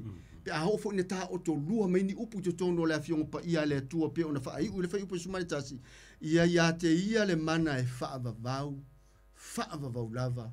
Amen. Fina ngalo le atua pa angare toi fa ola ola le do e alofa ta mama tina e pele le loto au ona to tofia le tua pu nonga ma e kale sia le ngata i Niusila ta fa fio le la lango sa mona lua ta to fa sino manga fina ngalo le tua ele fai mo ta to le la lango tātou tangata au mau ma le taase o le langi ma le lalo langi fou o uma o na whaelo mai ke wiso e nofo le tangata whaatutua le tangata matau le tangata e whaalongo mausita i le atua le o tātou waba ai le launga te lea Peteru ai tō mā natu lawe le toi tū mai o Iesu le Ioane le lusu ma le tasi al whai pisulu 5 sulu 1 a su fitu fai upu na tolu sulu 5 sulu 1 su fitu le Ioane lusu ma le tasi pe a mauso wa no toi tū mai le o Iesu tolu a fesiri te tele na fai Iesu Peteru te alofa mai te na fa ngala Iesu le ngomo Peteru Simona te alofa mai te mai ia tala io Iesu te alofa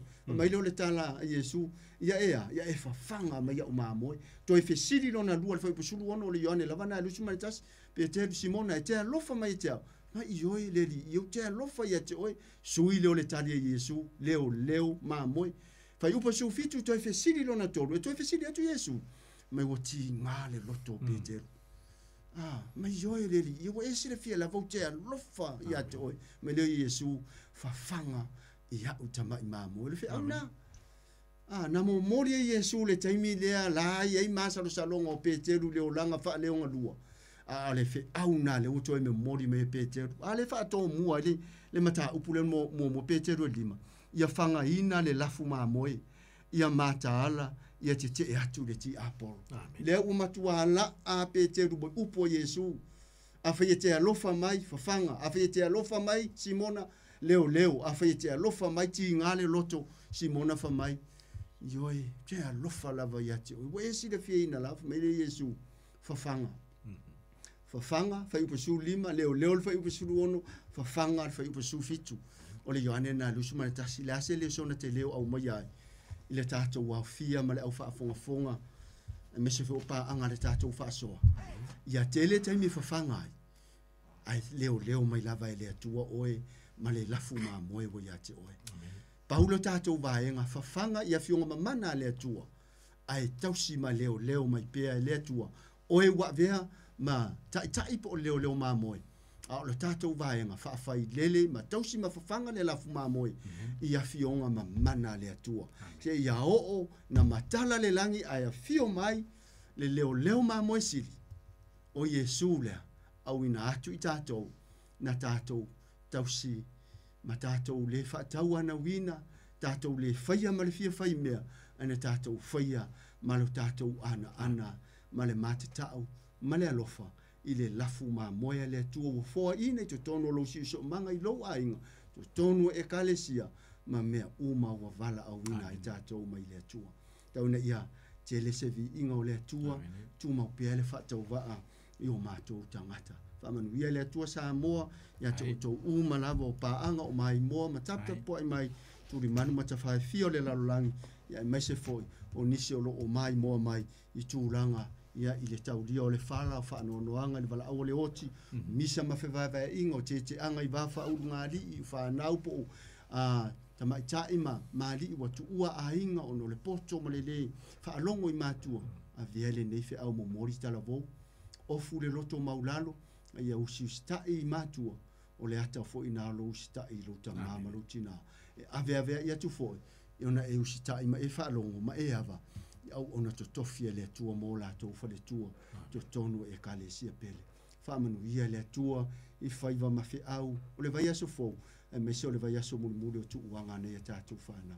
Whamanu ia tele le atua, nei o tātou matua, ia tonu maota ma lao mwhale mai me no whanga whaptoa, me se o niso iai, whaatau ngā ina te moni ma mai wha umi o leo langa. Tātou whai ule talo. Tai ta mā mo le taimi, whaatai mo lau upu, whaatai le awa noa, tai fo le mā losi, a meise fisosani mai o le angang pa ia, wha leo ina ai lau upu le nei tu la fiafi, se upu alape, ta mā wha mā ngalo le whaatau wa al tangata. Mea uma ua mātou whaia ma ovi inga, au se whi au mo mori mo i mātou, tā ua ai, lafu mā moe, wa tuu ina mai mātou te leo ma tausia, wai watu le vi inga lau. Whamanuia i lato uma lau mong whaina o iai le whaasoa le upu le netu la fiafi. Ni so porkalame o muri mai, le li iai lo wanga nai. Whamanuia i lau ona ia teito ma tiute whai o le nea fiafi. Whamanuia fo i le ainga le whalitua ma le no whaalu, mai se fo le e ka le sia.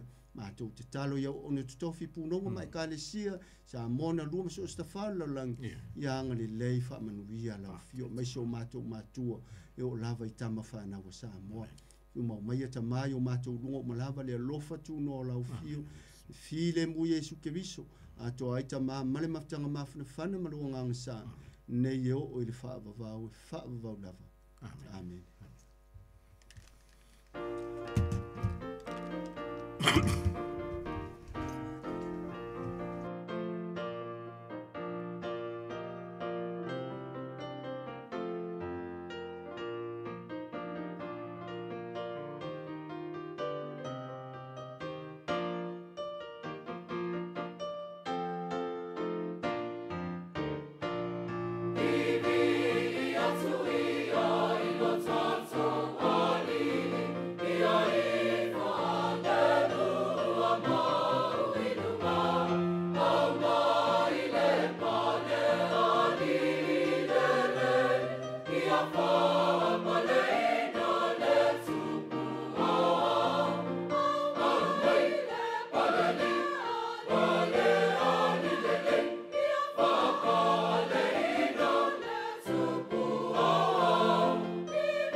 Be antu I lo tātou li se pongmani ala kalesia papa tonga ke Siano Amerika Samoa mai le pianga o whangaitua whamai atu ai le tātou proklame toi whaolaola le urua I alofa o lo te pena ina sunga to ina ia to ona manpotu whao pono sunga to ina ia to wha wao pepe na alofa tai sunga to ina mo te penena nei proklame manuia lungo ala I po iatu I le lofo le rei patonu ina I mota malawa mo le atu lo soifua ina po I baiaso le vapena ona yes fa ponga nei lava por klame o le temilo to la mai lua minute ona tana le to la iva le vota pena mai ia pasta titi sal pe mar pa tu ia tani pa tai le ri na bala po na va yaso to ne atu malanga atu i Samoa ia le po to e tau no man ia la vai salamo le li lo pa po mo pani e le tanto e fe loai pa da lovate a Cristina tan basa mai Melbourne pa pena po ia tal noa tu ita mo le ainga e ngata le o sila na mo le i pa pe po i ia Roberta Pele Masina ia pali sina leo se on to atina sunga pa pe ngainga ia pa ia nganga leo ta marpatua ia ipo man po alo pa tai ma tamai via po le ngan venga lo pa pe na ngan luai ole tai me le mai leo wa tasi minute on tane ole tu laiva tato proclame man ole upomoni pe mai tato bi inga lea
tachala lau whaalo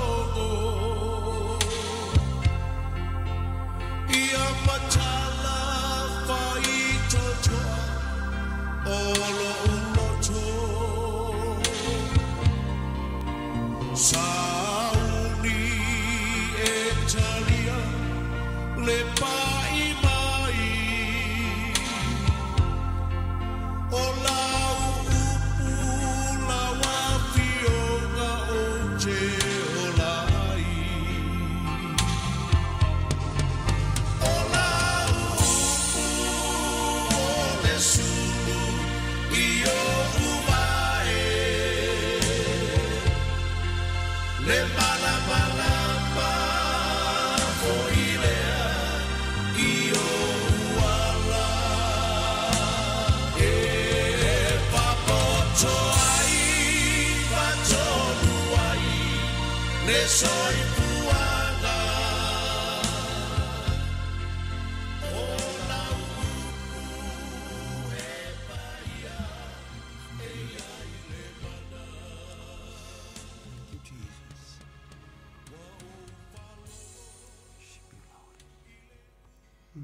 We worship you, Father. We worship you, Lord. Wonderful Savior. Hallelujah.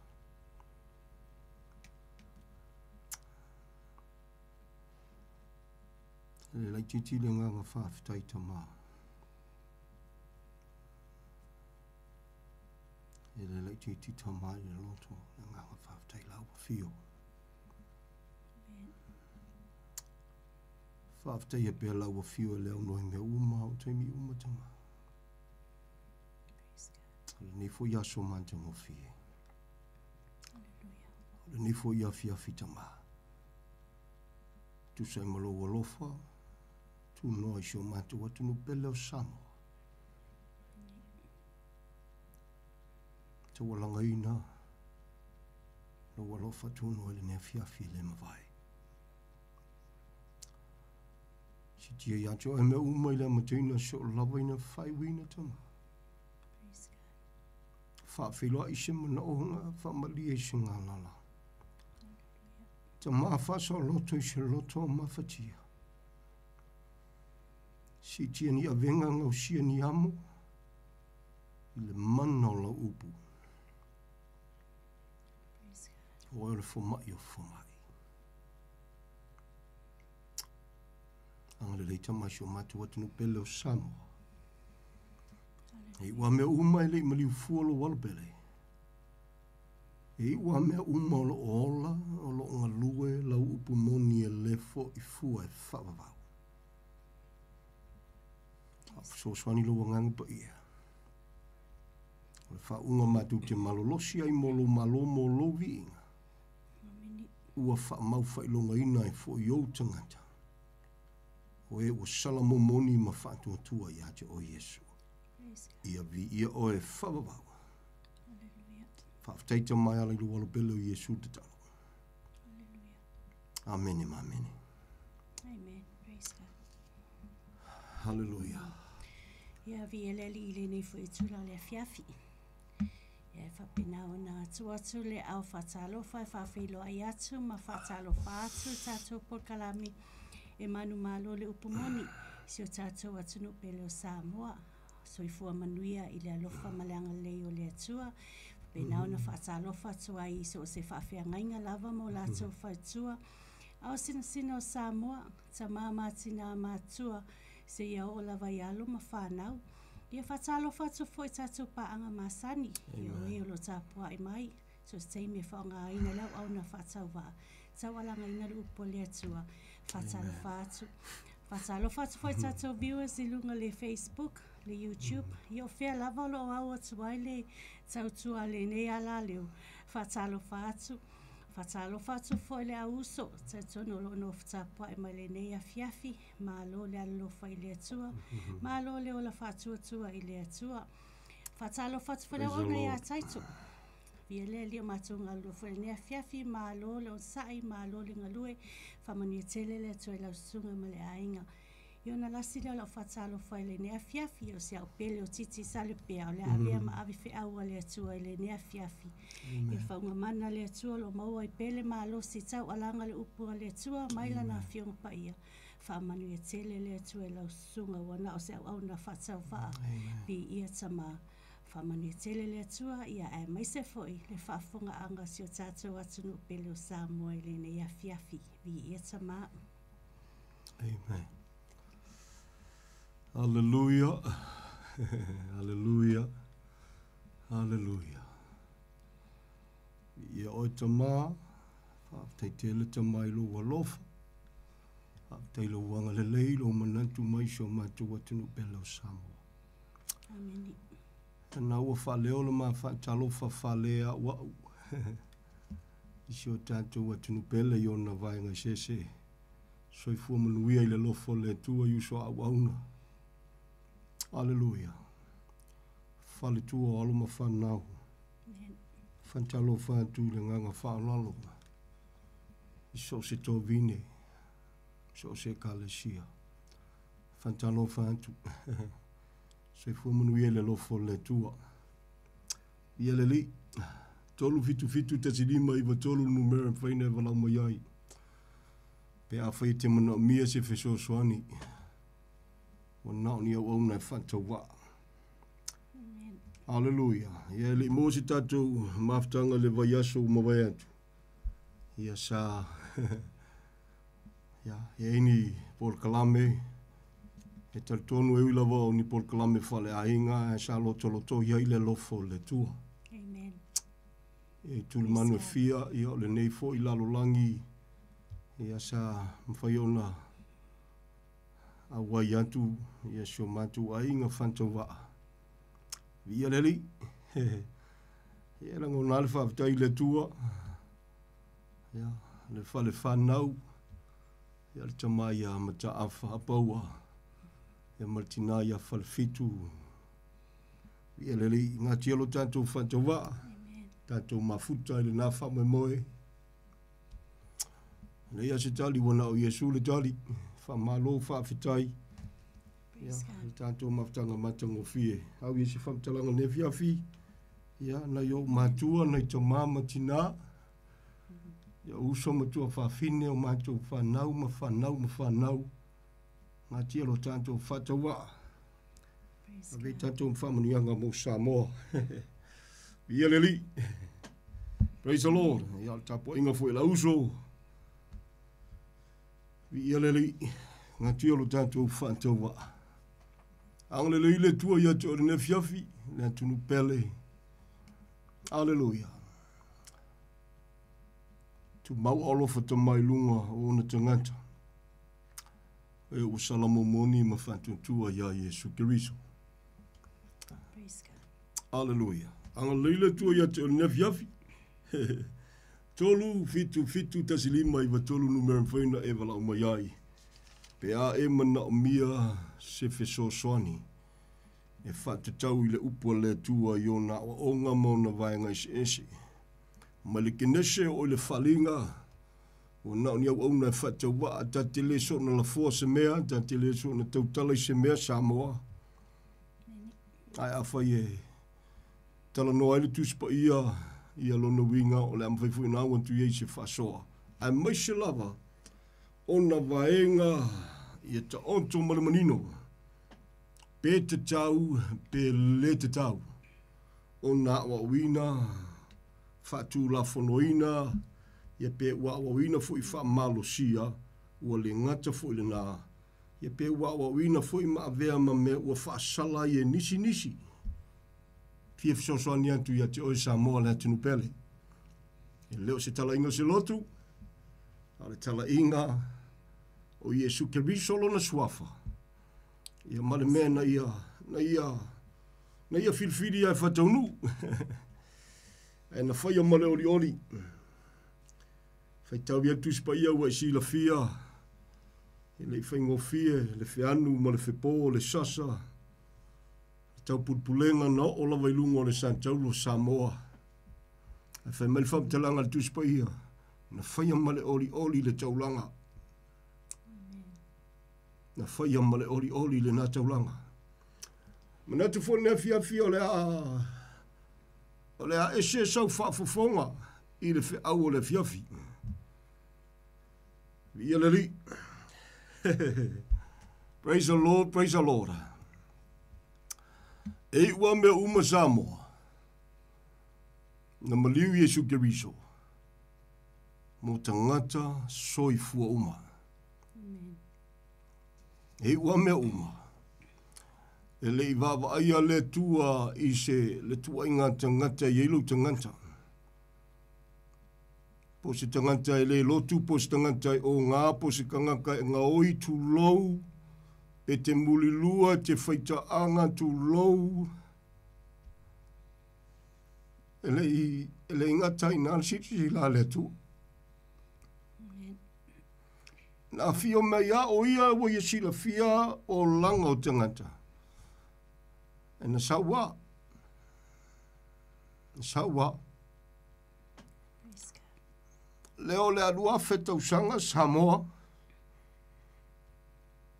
Talu na ia tau aveina o tātou whale tonu.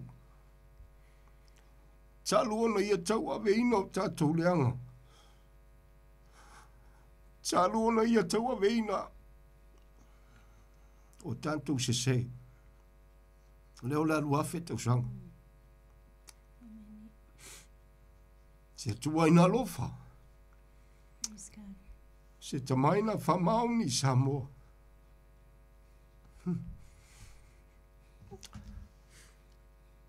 A tono la alea whaina, i so langona, i so manatu, i so finangalo. Pe ai whaafafonga mai o ta ua le ngol to e kalesia ne fiafi. Au te whipa iei se whamtalanga o nor whi aweanga iei le pōle nei. Po whela wal tapu ingalo e tapu iei Samoa. Po lotu Pentecoso, lotu pati, o halawata unga ta waiwe sila fia tele manonoa ingo wa whaingoi nai. Assembly of God, Worship Center, New Life, Voice of Christ, lotu Taiti, lotu Metutisi, lotu Asofitu, e kalesia pope, e kalesia mamona, wa iei foi male kalesia Musa Lemi Samoa, wa ova male tolu se fulu tausanga, sa valia le fa se fulu i Samoa. Lotu Pahai, a whai ei nisi e kalesia wale mawhai o na mana tua mau i se whamtalanga Samoa. Tau ana whape atu. O whea lawa le tapo inga nei te tapo ina no o fia whamanatu i a te oi. E lofa Yesu i a te oi. Na maliu Yesu ono lo na lofa i a te oi Samoa. Na le au se whamtalanga i le lalolangi i a toa. A wa e manino matatou sila fia na maliu Yesu mo le lalolangi i a toa. A wanga tua se whea ule nea fiafi o a wale Samoa. Ese o tātou walawina. Ese le whaonga ino o tātou tangata. Au te talo. Au le hungani. O whena te tapua i e Samoa. Pau au lea. Ia e mana tua e taunga tā lo tau. E mana tua Samoa o io le tua e leise pepelo i ona fofonga. E leise anga sala i a te i e te tau e na fasio tia se tu lau. A wai sila fia foi matanto i loa. Na i e tau a veina. O tātou whale tonu. O tātou se, o tātou leanga. Mafua i sea Samoa. O na olona alofa le tangata ina ia laveina. O te ioa foi mau talitonu. E tō telefoni sio sio tātou atunu peise i e. A tono no lo le sila fia ma le langona le tāu o le whiau. Na pe se ile wa a ve aile nei por kalame ia pe o sau sila mai foi ma sau whafonga mai le leo whatau wa. A tono a ve ma fili sau whafonga. Ia pole se senga foi o tapo inga. Ai whafonga i lo leo le nea fiafi. O te fia wha manatu ma fsoswani atu. O whenai te tapo ai. It doesn't really matter. O le me sili na tāua Samoa. Ia e langona mai lo loto e taunga tā lo tātou tau. Ia e langona mai o tātou loto ma whātau e o tātou loto. Le alofa tu noa siri ese o le tua. Na whawai ai le soifua lo nalo pele.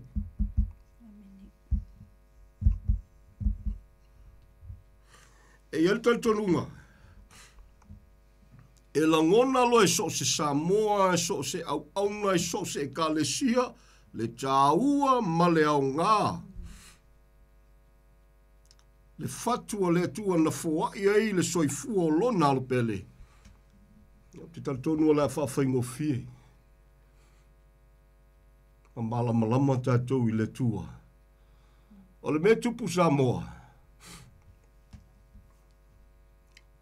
O le aile te vai ai le si Samoa po whelo kuai. Nau le lofa tupu I lo loto pe a whai.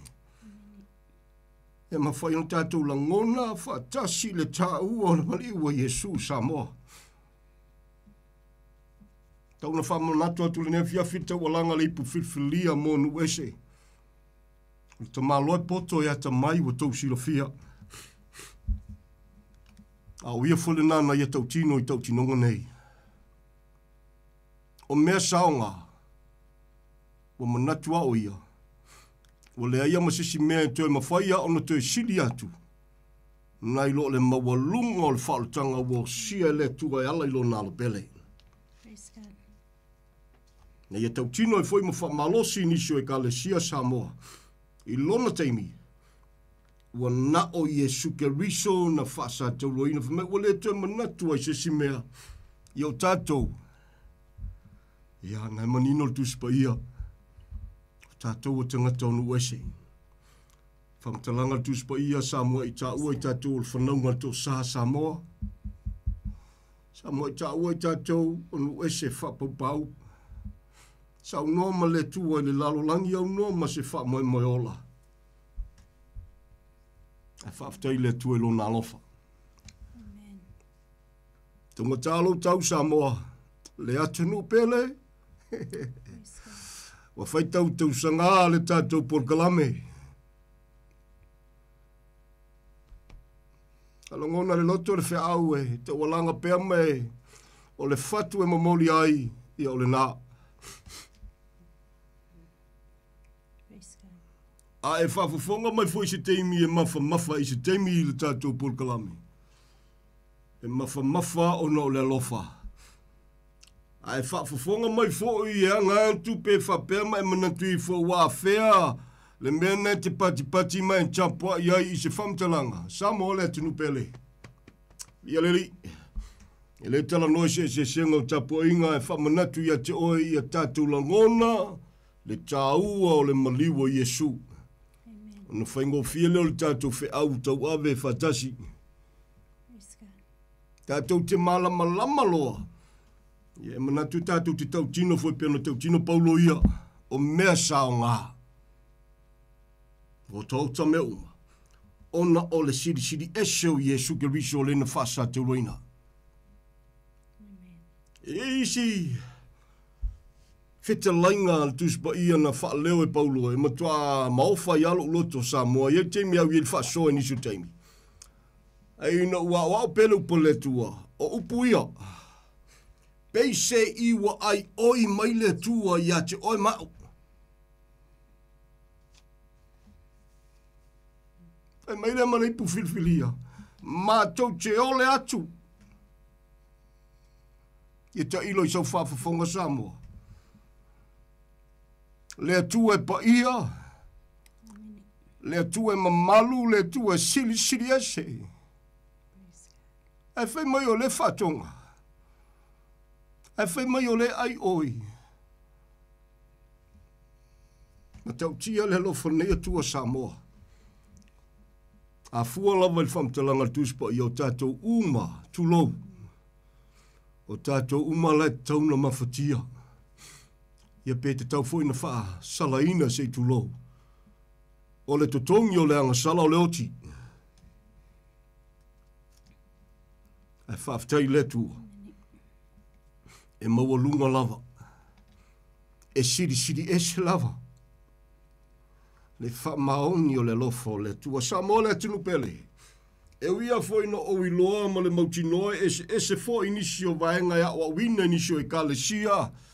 Ma peise iwa fatu la fono ine nisi foi o ekalesia.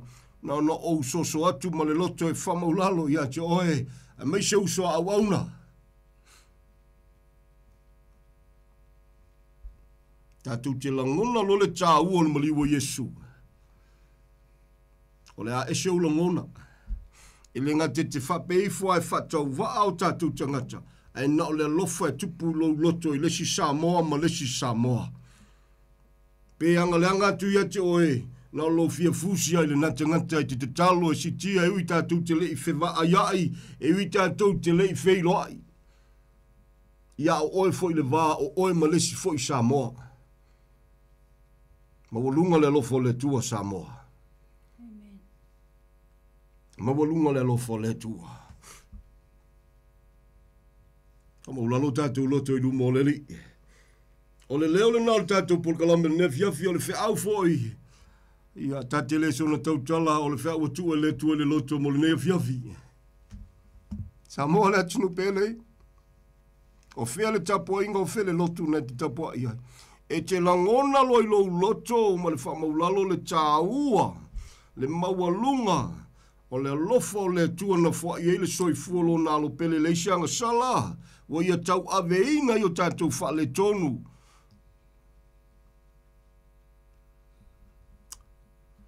Lopu moni e le ngā tia. Mai o le tau tinonga fwa i ele sa mo o le am whaifuna tau tino wha pe i se taimi. O le a ese lo langona.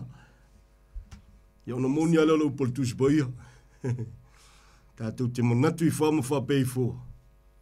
O le tangata o manatu mai ai. Ai whaafonga whai nisi o teimia e mafa se whamtalanga tulou. I o tala tuspa i o taua e le whaletino e whalenganga.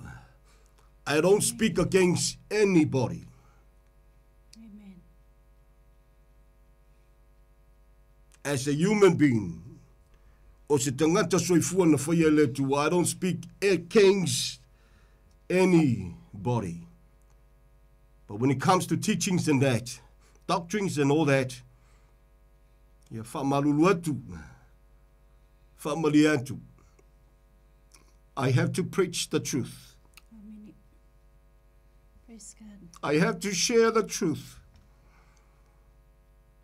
A whai eila whilwhiri se Samoa o le ale fia pēha i le whatau waolo tala noa atu. Malie. Te onga talo tātou tau. O whilwhiri fo i ola e whawhia i le tua i leo le tangata. A o le loto le nā. O le whi au le nā Samoa. O whea te tapua i ai paua o lea. O ame te whaia i e la ngona le tāua o le maliu o Yesu. O le mea moni. Ia peise i lava. O na ona wha o ngā ina tu lou e au auna e tau e launga i o Yesu na maliu. Ai e te sila matutoa. Ia, e to tele lava e leo langona. Le tāua o le whi au. Pe a whaifo ina le poua na le whi au e te launga i aso uma, maso uma o te toi o lauso i fua uso a wauna. E ke oli a o i aso uma. Na o le lofa e tupu lo loto i sos tangata soi fua. O le upo Yesu na lafo. I ona so. Ai le ngata i ona so. Mo sos tangata soi fua. I la tau filfili ola mo le li pe mai o te tuina atu le polo inga. O le polo inga e fau, ia o tou fealo fani. Ai o le whelwhaninga, whai mai e le whaia e whaavae o nga tātou te ainga pe tātou te nuu pe tātou te lolotu whatasi sa moa. Whai mai, ia tau whelwhani whapei o na oua lo whaatu ia te o tau o nai whaavae e le whelwhaninga le nā. Whaavae whea, taua o lo te sila wha mole mole, e te tū mai te sila na maliu o Yesu. A o te me ti ngai, se fina ngalo, se loto, se langona, taula lau sila ia Yesu malona maliu. Na o le alofa e tupu i lau loto. Amen. Alleluia. E le jesi mea ngau le alofa. Tala tuspa ia. Praise the Lord, praise the Lord.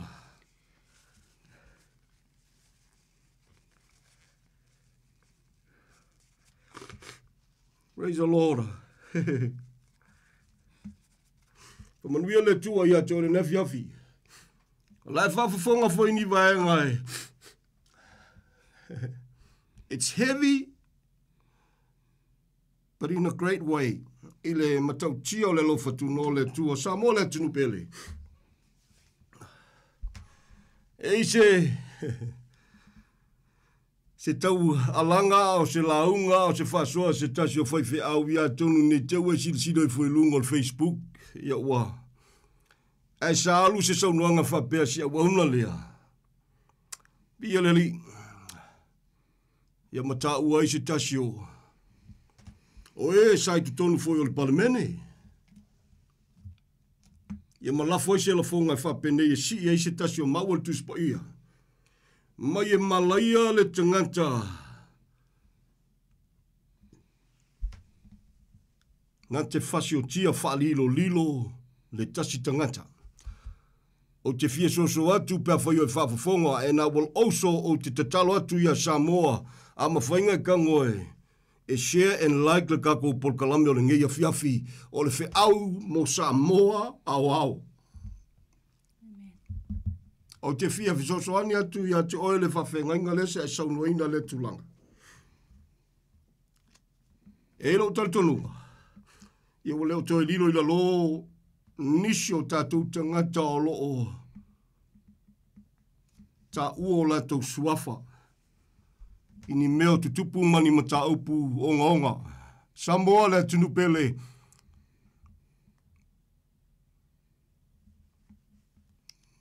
Po ai le tu inga tangata. O le aso manatu ma soula ngona o se tangata o mtua sili na wha le tonu i lou lava manatu ma loula ngona. Na no o tu e whapea tu ma wha maulalo. Na maliu Yesu mo tanta uma. Lona fina ngalo ia awane i whano se tasi. Na o a i le pangata na e tau te sila fia le natala. Te taule sala ia te ia. E na mana ia lava e le tua. Ina ua whapei foi lona loto ma ia. Acknowledge lava inga ia o le tangata nga sala ma whapei atu le tau le se ai o ia Yesu whamole mole. Leri e. Ai a fio ilo malo. Mana tua mai au. Amen. Tau tia le lofo ne tua Samoa. Praise God. O lau te talo le auna leo te le lolo suafa. O le fisoso ani. E ilo tali tonu unga Samoa. Po ai lava. Me se foi si a wauna po si foi pule. Lau le tau alo suafa. E lofa Yesu ia te oi. E le tali tonu unga le ngalua le nganga o le tua e tele i fai aiso manatu. Sa fau fau. E a fia ele soifu o si atali. E taltonu foi sasua a vala sunga ono o se fia na tau a wai ai. A wa vea ma mea wa a fia ele soifu o le tangata. E talitonu la ia wai ai le ngona foi le wa le mautonu. Wa le lopo le alme o le a fai pe faali ma tau tino ia po le a. Fa pe io na lua i pe fa pe ina nei te wa a fia le soifu o nisi. E lo foi Yesu ia te oi. Sui mamalu mo Samoa. le au o Samoa i palemia ma le pelemene e alofa Iesu i ata i tātou u malava lona fina ngalo alofa o nei whano se tasi e te langona loa o le whiau lo manato wha te walanga le nea fia fisa mo le tunu pele e te langona lo le tā ua o le mena tupu i lungo le sa taulo o lau tau tinonga o le ae sila sila i ae sila ngona ma se moe moe fau e tupu i fo i lau loto na o le alofa lava o le tātou te ola i le tino i ei teimi tātou te sasi eima le matala ai ai te langona lo sa moa le tāua o le maliwa Iesu i lungo le sa taulu na lo wha maulalo amai whape atu whawhetai le tu e lo manatu mai whawhetai Iesu na tau aveina o matou whale tonu i lungo le sa taulu le ola le nei mo oe mo lo malo mo lo vi inga leo noa. Tal tonu foi o telo temi pe ona fasoa tu se tasho au na tal sia foi o sila mai mafuta e pete sila fia foi le nei polkalame ia sia au na le sala foi le pulena malaya oe ono le tala le tuspa ia e malaya pe fa fanoina le tangata na te fasio tia fa lilo se tangata mana ia lo te sila te toa o lau fasoa ma lau fautuanga i au na umo Samoa fai fe au po au na umo Samoa o tai tai uma a fai ele o fa vai ele maliwa Iesu se fe au te tawalanga ina o te talo a tonu la fai ngatao na au a fai e fa vai so le fia ia ai pe fa vai fo i lo mana o i se mea seitu lo o te talitonu la whaingatana langona e Samoa, le whato le whiau.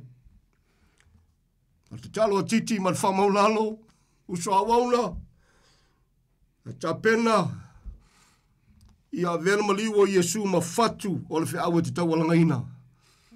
I a vea Iesu na maliu, e a mata iai lau launga, a ala tu foi maanga to le whamaia, whamanatu, i le kalesia. E le iase si mea fatu sa ina matoe whapipi i le maliwa Iesu. Na malia i le fina ngalo le tua tama. Tala tuspa ia o e sa vava mamao, a ua whaalata ina mai, ona o le toto Iesu Keriso. Amen. Tau tia le lofa tu noa le tua. Samoa le tinu pele. Anga le leileli.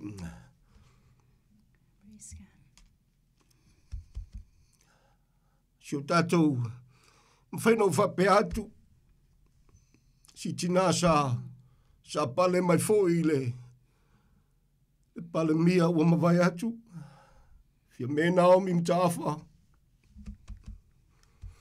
e lofa Iesu i hate ohe. O tātou lawa o tangata soifua, e ke mikako ke whale kongu ai, e le temi tātou te se ai. E no whamanatu le nea fiafi o le alua fe tausanga. Talu ona maliu Iesu Keriso i lungo le sa taulu mo tangata soi fua uma. O lona fina ngalo ia aua nei whano se tasi.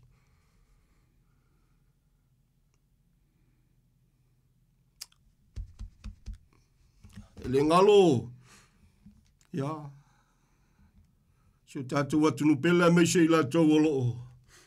Se ei mai lunga i to whinga ia. Ia o whaisi ta mai ia. Tui la epa. Sei lele. O te leo sona la foa upu ia ma tau suafa i le nea fiafi. Tau ano whape atu e lofa Iesu ia joe.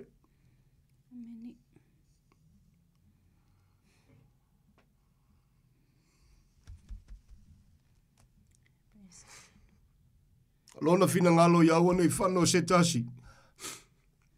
Ai o tangata uma le Salamo. Ati olo tātou whatau wā. Tongo tālo tātou tau Samoa. Tongo tālo tātou tau.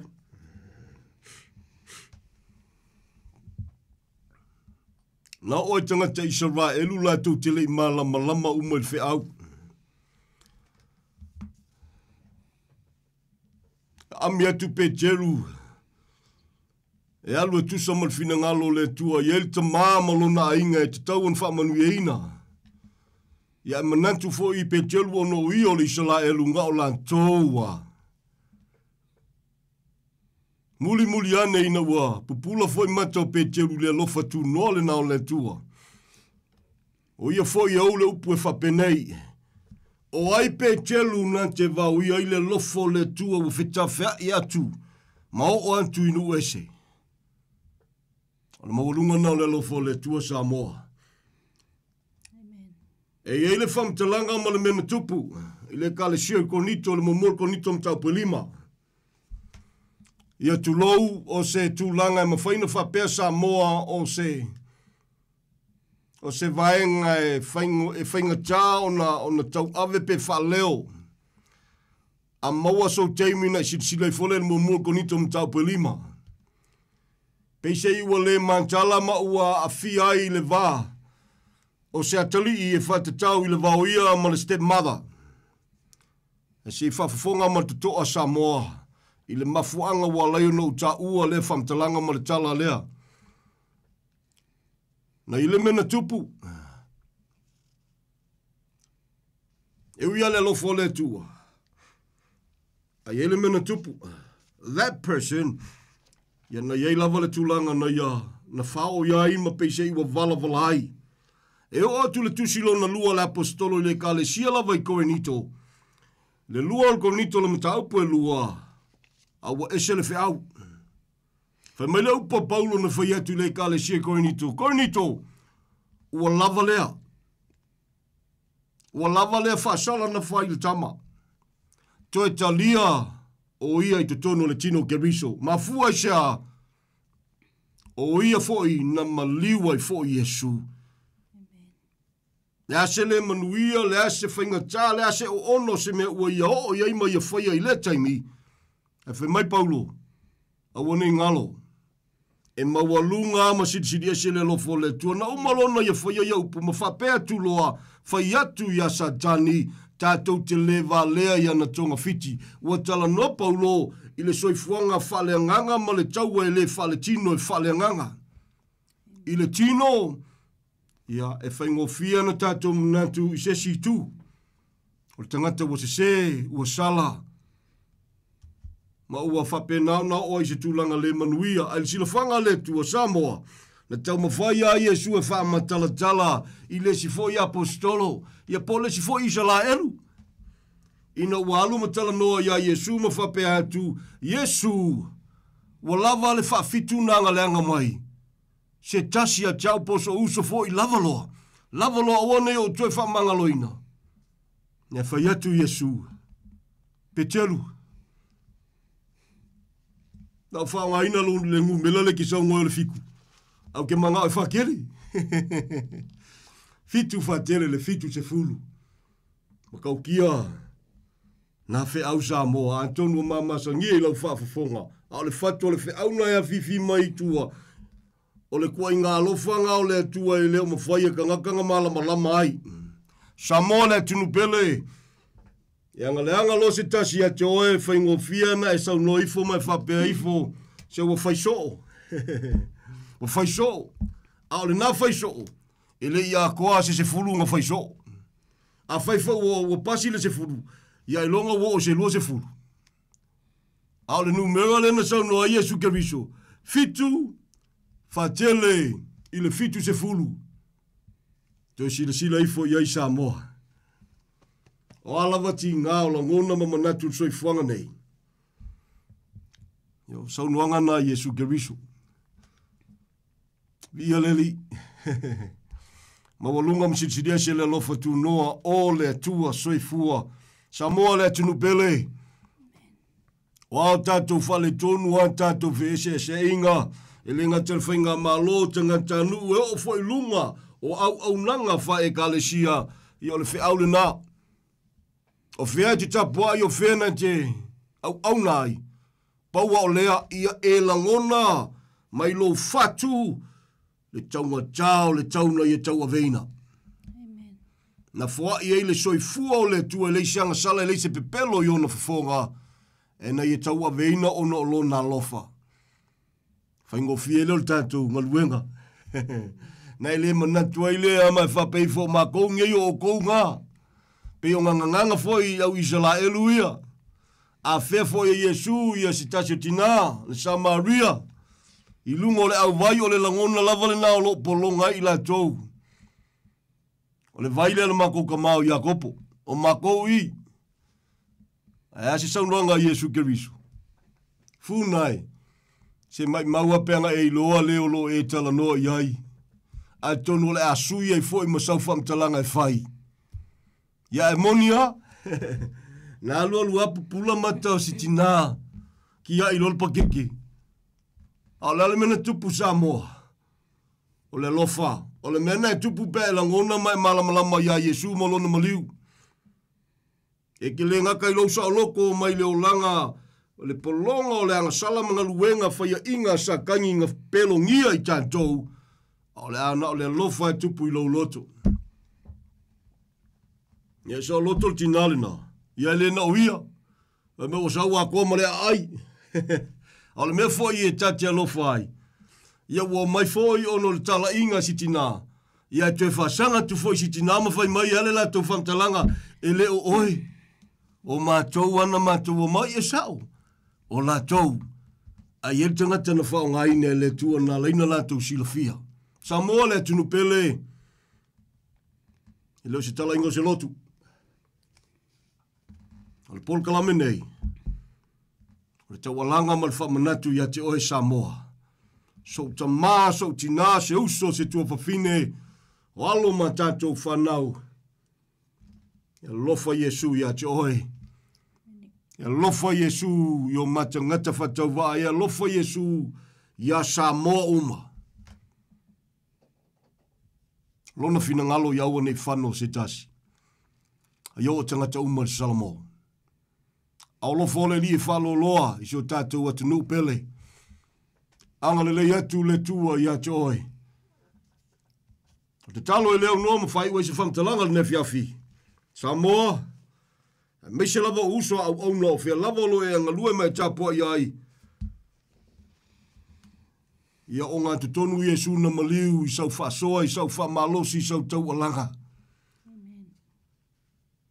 Whaingatā ia o na langone tangata. Ia pe ma whaifoi na langone tangata se whe au. A le a whaingatā na malama le whatu o le tuspa ia atoa. O le eise anga sala le se pepelo i ona whafonga. E na ia tau a veino tātou whale tonu. O no lona lofa. A leile tua ia te oe Samoa ma lau whafunganga le nefiafi. Lia le li. Tau no whapea tu le nefiafi. Ia o ma ua whatau wanei. Ma siau pele. Alo foi ma whanau e le ngata foi lolo tino ke viso. Ia via le li. O le whiau o le lofa.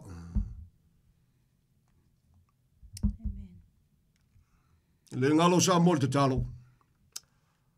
Alo tau walanga pele upo le tua pe ona e whafonga le nefiafi. Hallelujah. Praise the Lord, praise the Lord. El temi ta te langona ai a peise i. Mana tua ele whaasoa ma le tau walanga a Paulo i le kalesia i Kalatia. Ia pe wamwhai ia pe wa vea ele te ngante o lo tau walanga ina le lofa tu noa ma fili ona o le tau watu a lupumoni. A lupumoni Samoa nefiafi. Si o tātou watu nupele o Samoa. Ia o le nāle whi au. E lofa Yesu ia te oe. E lofa Yesu ia te au le tangata whatau waa. E lofa Yesu ia Samoa uma. Manu lava o tua wanoa le lofa tu no le tua. O lo wanga malito sao le tua le lava tia istangata. O lo anga mai fo il whainga maloa satani po le manu fe ai e le lava tia i stangata. Ai whawhetai o lo matala pea au alofa o le atua. Soifua. E le whataua i se tupe. Le whaolatanga. Tau al whamaulalo tatou loto. Ma whatua tua ia Yesu malona maliu. Wa lava lea matutoi o le whamtalanga lea le tuspaia. Hallelujah. E ui lava ilo tatou whatau waa Samoa mo so tatou vai tau mawhai. Wa lava matutoe le taulanga no sia e lo nalo pele lungo le santauro o le alua afe tausanga.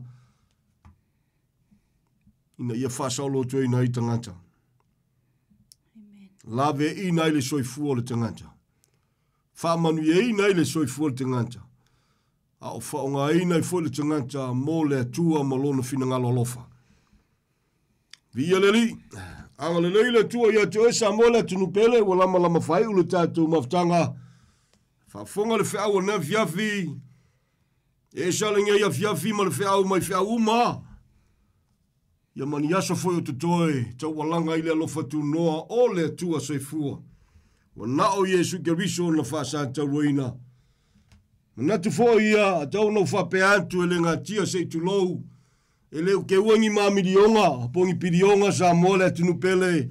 E au ia se sa moe mana mia se fesoso ani. Tau wana whape antu. Whamalulu atu pe a whai e te feso tai mai ia e le aise me whatino ai. E fesoso ani mo so se sa moe mana mia. Le ngate le upu. Ia o se lua tala fo i whata wai se vai malu e te mana mia i se taimi. O le tātou te ola i leo langa e le kukusa umakaimi. O le tau tinonga ma le talano atu mai le loto Samoa. E leo se tau walanga o se lotu. A le whamanatu ma le tau walanga ono le mawalunga o le lofa tu noa o le tua soifua. Pamanuia le tua Samoa ia joy. Whawhitai tele lou, mo lo teimi whawanoina. Angale le tua ia joy le nefiafi. Tu mawa alofa ta mai lunga o na tangata o e o salamo moni ma whatua tua ia Yesu Keriso. O alawa fita ma whaingata. Whamanatu le uso. E atu ia satani tātou te le vale ia na tonga fiti. E uia na tātou le tino au penga o le taua e le wha le tino. E wha malolo sia e le tua e le pete olo ma masal salonga. Ia ma mea uma e wha sanga tau i le wha o le tanga a totoa wa uma na tā pena ina i lunga o le sa tauro. O Yesu Keriso lona suafa. Wa lava matutoe. O lo tātou oli sanga le nā. O lo tātou salotonga wha maoni le nā. O lo tātou mitanga le nā. O lo tātou wha moe ola fo le nā. Yesu na wha sa tauaina. Angale leile tua ia te oile nefiafi. Tu maua alofa ta mailunga si o tātou atunu pele o Samoa. I lona whainga malo, i ona taitai, i ona tangata nuu. I o maainga le tino ni woni e masani. Angale leile tua ia te oile nefiafi. Hallelujah, walu tasi tolu whaoli maiva le numero am whaina so tai mai pe manamia se so swani. Ia pole o lua fitu, ono whawha, lua o tasi wha. Hallelujah. A fio mai lava o ia fua i lona soifua ato atoa. Ono lona finangalo ina iaua nei whano se tasi. O leile tua ia Samoa. A mai se foi lona whainga malo angale leile tua i ona taitai. Whamai moi le tua mea uma whaia. O te talo le nā. Ia vea Yesu malonu maliu e vea ma o ngā tutonu mea uma tātou te whaia. Ai ui so se teimi ma so se mea a wanei ngalo. E leo tātou a oia ona oia lava na mo i alofa mai. Whai te talo nefi afi. Lo mātou watua whawhitai tele. Wha malo whawhitai. Wha malo pule. Whawhitai lo manatu si o mātou watunu pele o Samoa. Awawina ma wha malam la maine la upolo o anga mai lo to sai le la vatia I se tangata. Al whainga malo foi ma pulenga le malo le man fe ai o lo anga I mai. E na le whaftai te leo matou loto. Lea o le alua fe tau sanga tama. Tanu ona e whatau nuu. Tau ave o matou wha le tonu matutu ilunga o le santa. Reo o mai le nea fiafi. O lo fe ta fea I pēr tama. Le mana o lo walo fatu noa le nā. Le mana o lo toto Yesu Keriso. O le fe au na tu ilo loto tau walanga ina le nea fiafi tama. E whatau no ina tu samalo walo fatu noa. Whamangalo tama ni o matu se ni o matu leanga. So matu lea mana ia o le maliwalo walpele. Al te talo tama. Whengao yo ia I le mana lo wanganga pa ia so soani e whamala malama whamatala loto ia Samoa. E lei se tali wana o Yesu Keriso na wha Santa Ruina le tali o mea uma. O ani mawhatianga, o ani avenga, o ani whaafitauri, o ani tinga. Wana o e lava le tali o le nei lalolangi. Le whangaloina le aingo le whatuatua lau tele I so se ngangana I so se lanu. O e wa salamo moni ma whatuatua ia te o Yesu Keriso. E le ngata I leo lo nu o Israelu. Matu te manutua te talo. O wa awa lofa e wha lo loa tama. Tu sai malau upulo matuatua wa e wha maina lava o lato loto. Wa e wha tau waso ia I lato. Whawhetai o no lo manatu I o mātou tangata e sa mua I tā ua nu ese whapau whanaunga to sa unoa malaua fio. Whawhetai lo manatu mai. Mātou te whatau waa, mātou te vai tau ma whaitama. E talia mai tama, se au nanga whalea wau. E au na I atoe. A se whamanianga mo se o mātou atunu pele o Samoa. Nei maso umalo mātou atua, fo ia te oele vi inga. Le whamanu o le whanene enga. Whawhetai tele, ala ia Yesu le te talo o le whawhetai tele. Amene ma amene. Thank you, Jesus. Hallelujah. Praise you, Lord. Praise you, Lord. Praise you, Father. Hallelujah.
taimi nei e te fili, fili ai, o lona fio mai, tu te leiloa, le taimi e tu mai.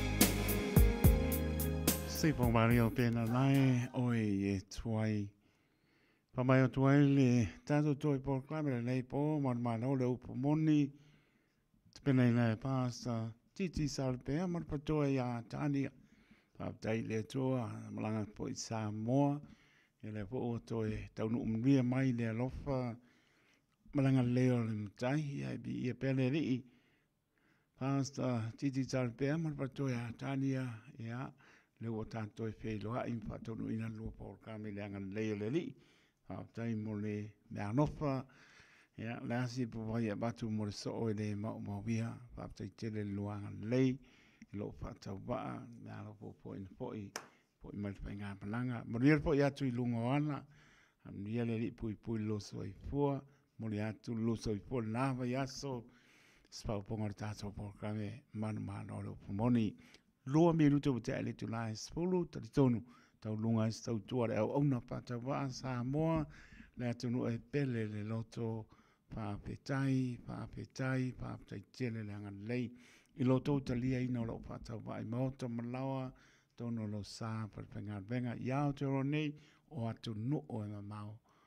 Na ia sa me lilo le sirpanga le li, iangan le li, mai loa tusa le li so tātou munia, mana tua pe la to ile ato tore mano siltino so se mota ngase mota malao ya o te roni o atu mau mana tua pe o to le tano yanga leleli lana pa mano longa e pa yatu pa yane pa ifo mo le mano si pa nga ina so i fu mo ola mo ia malon pinngalo nisi o aingo pe ngai pa no noanga o nisi pele maptanga o motsia malanga maliu pa mai se le nganga o le li via lama mano longa le nei po le espai vai asa ma se mau sa more tulu pele le asa ngana uso po tu fa mau lalo ata i tol malo le tulu poto tau tai se la na tu yama loto nganga ke siano o te mangalo ai lo pangiele li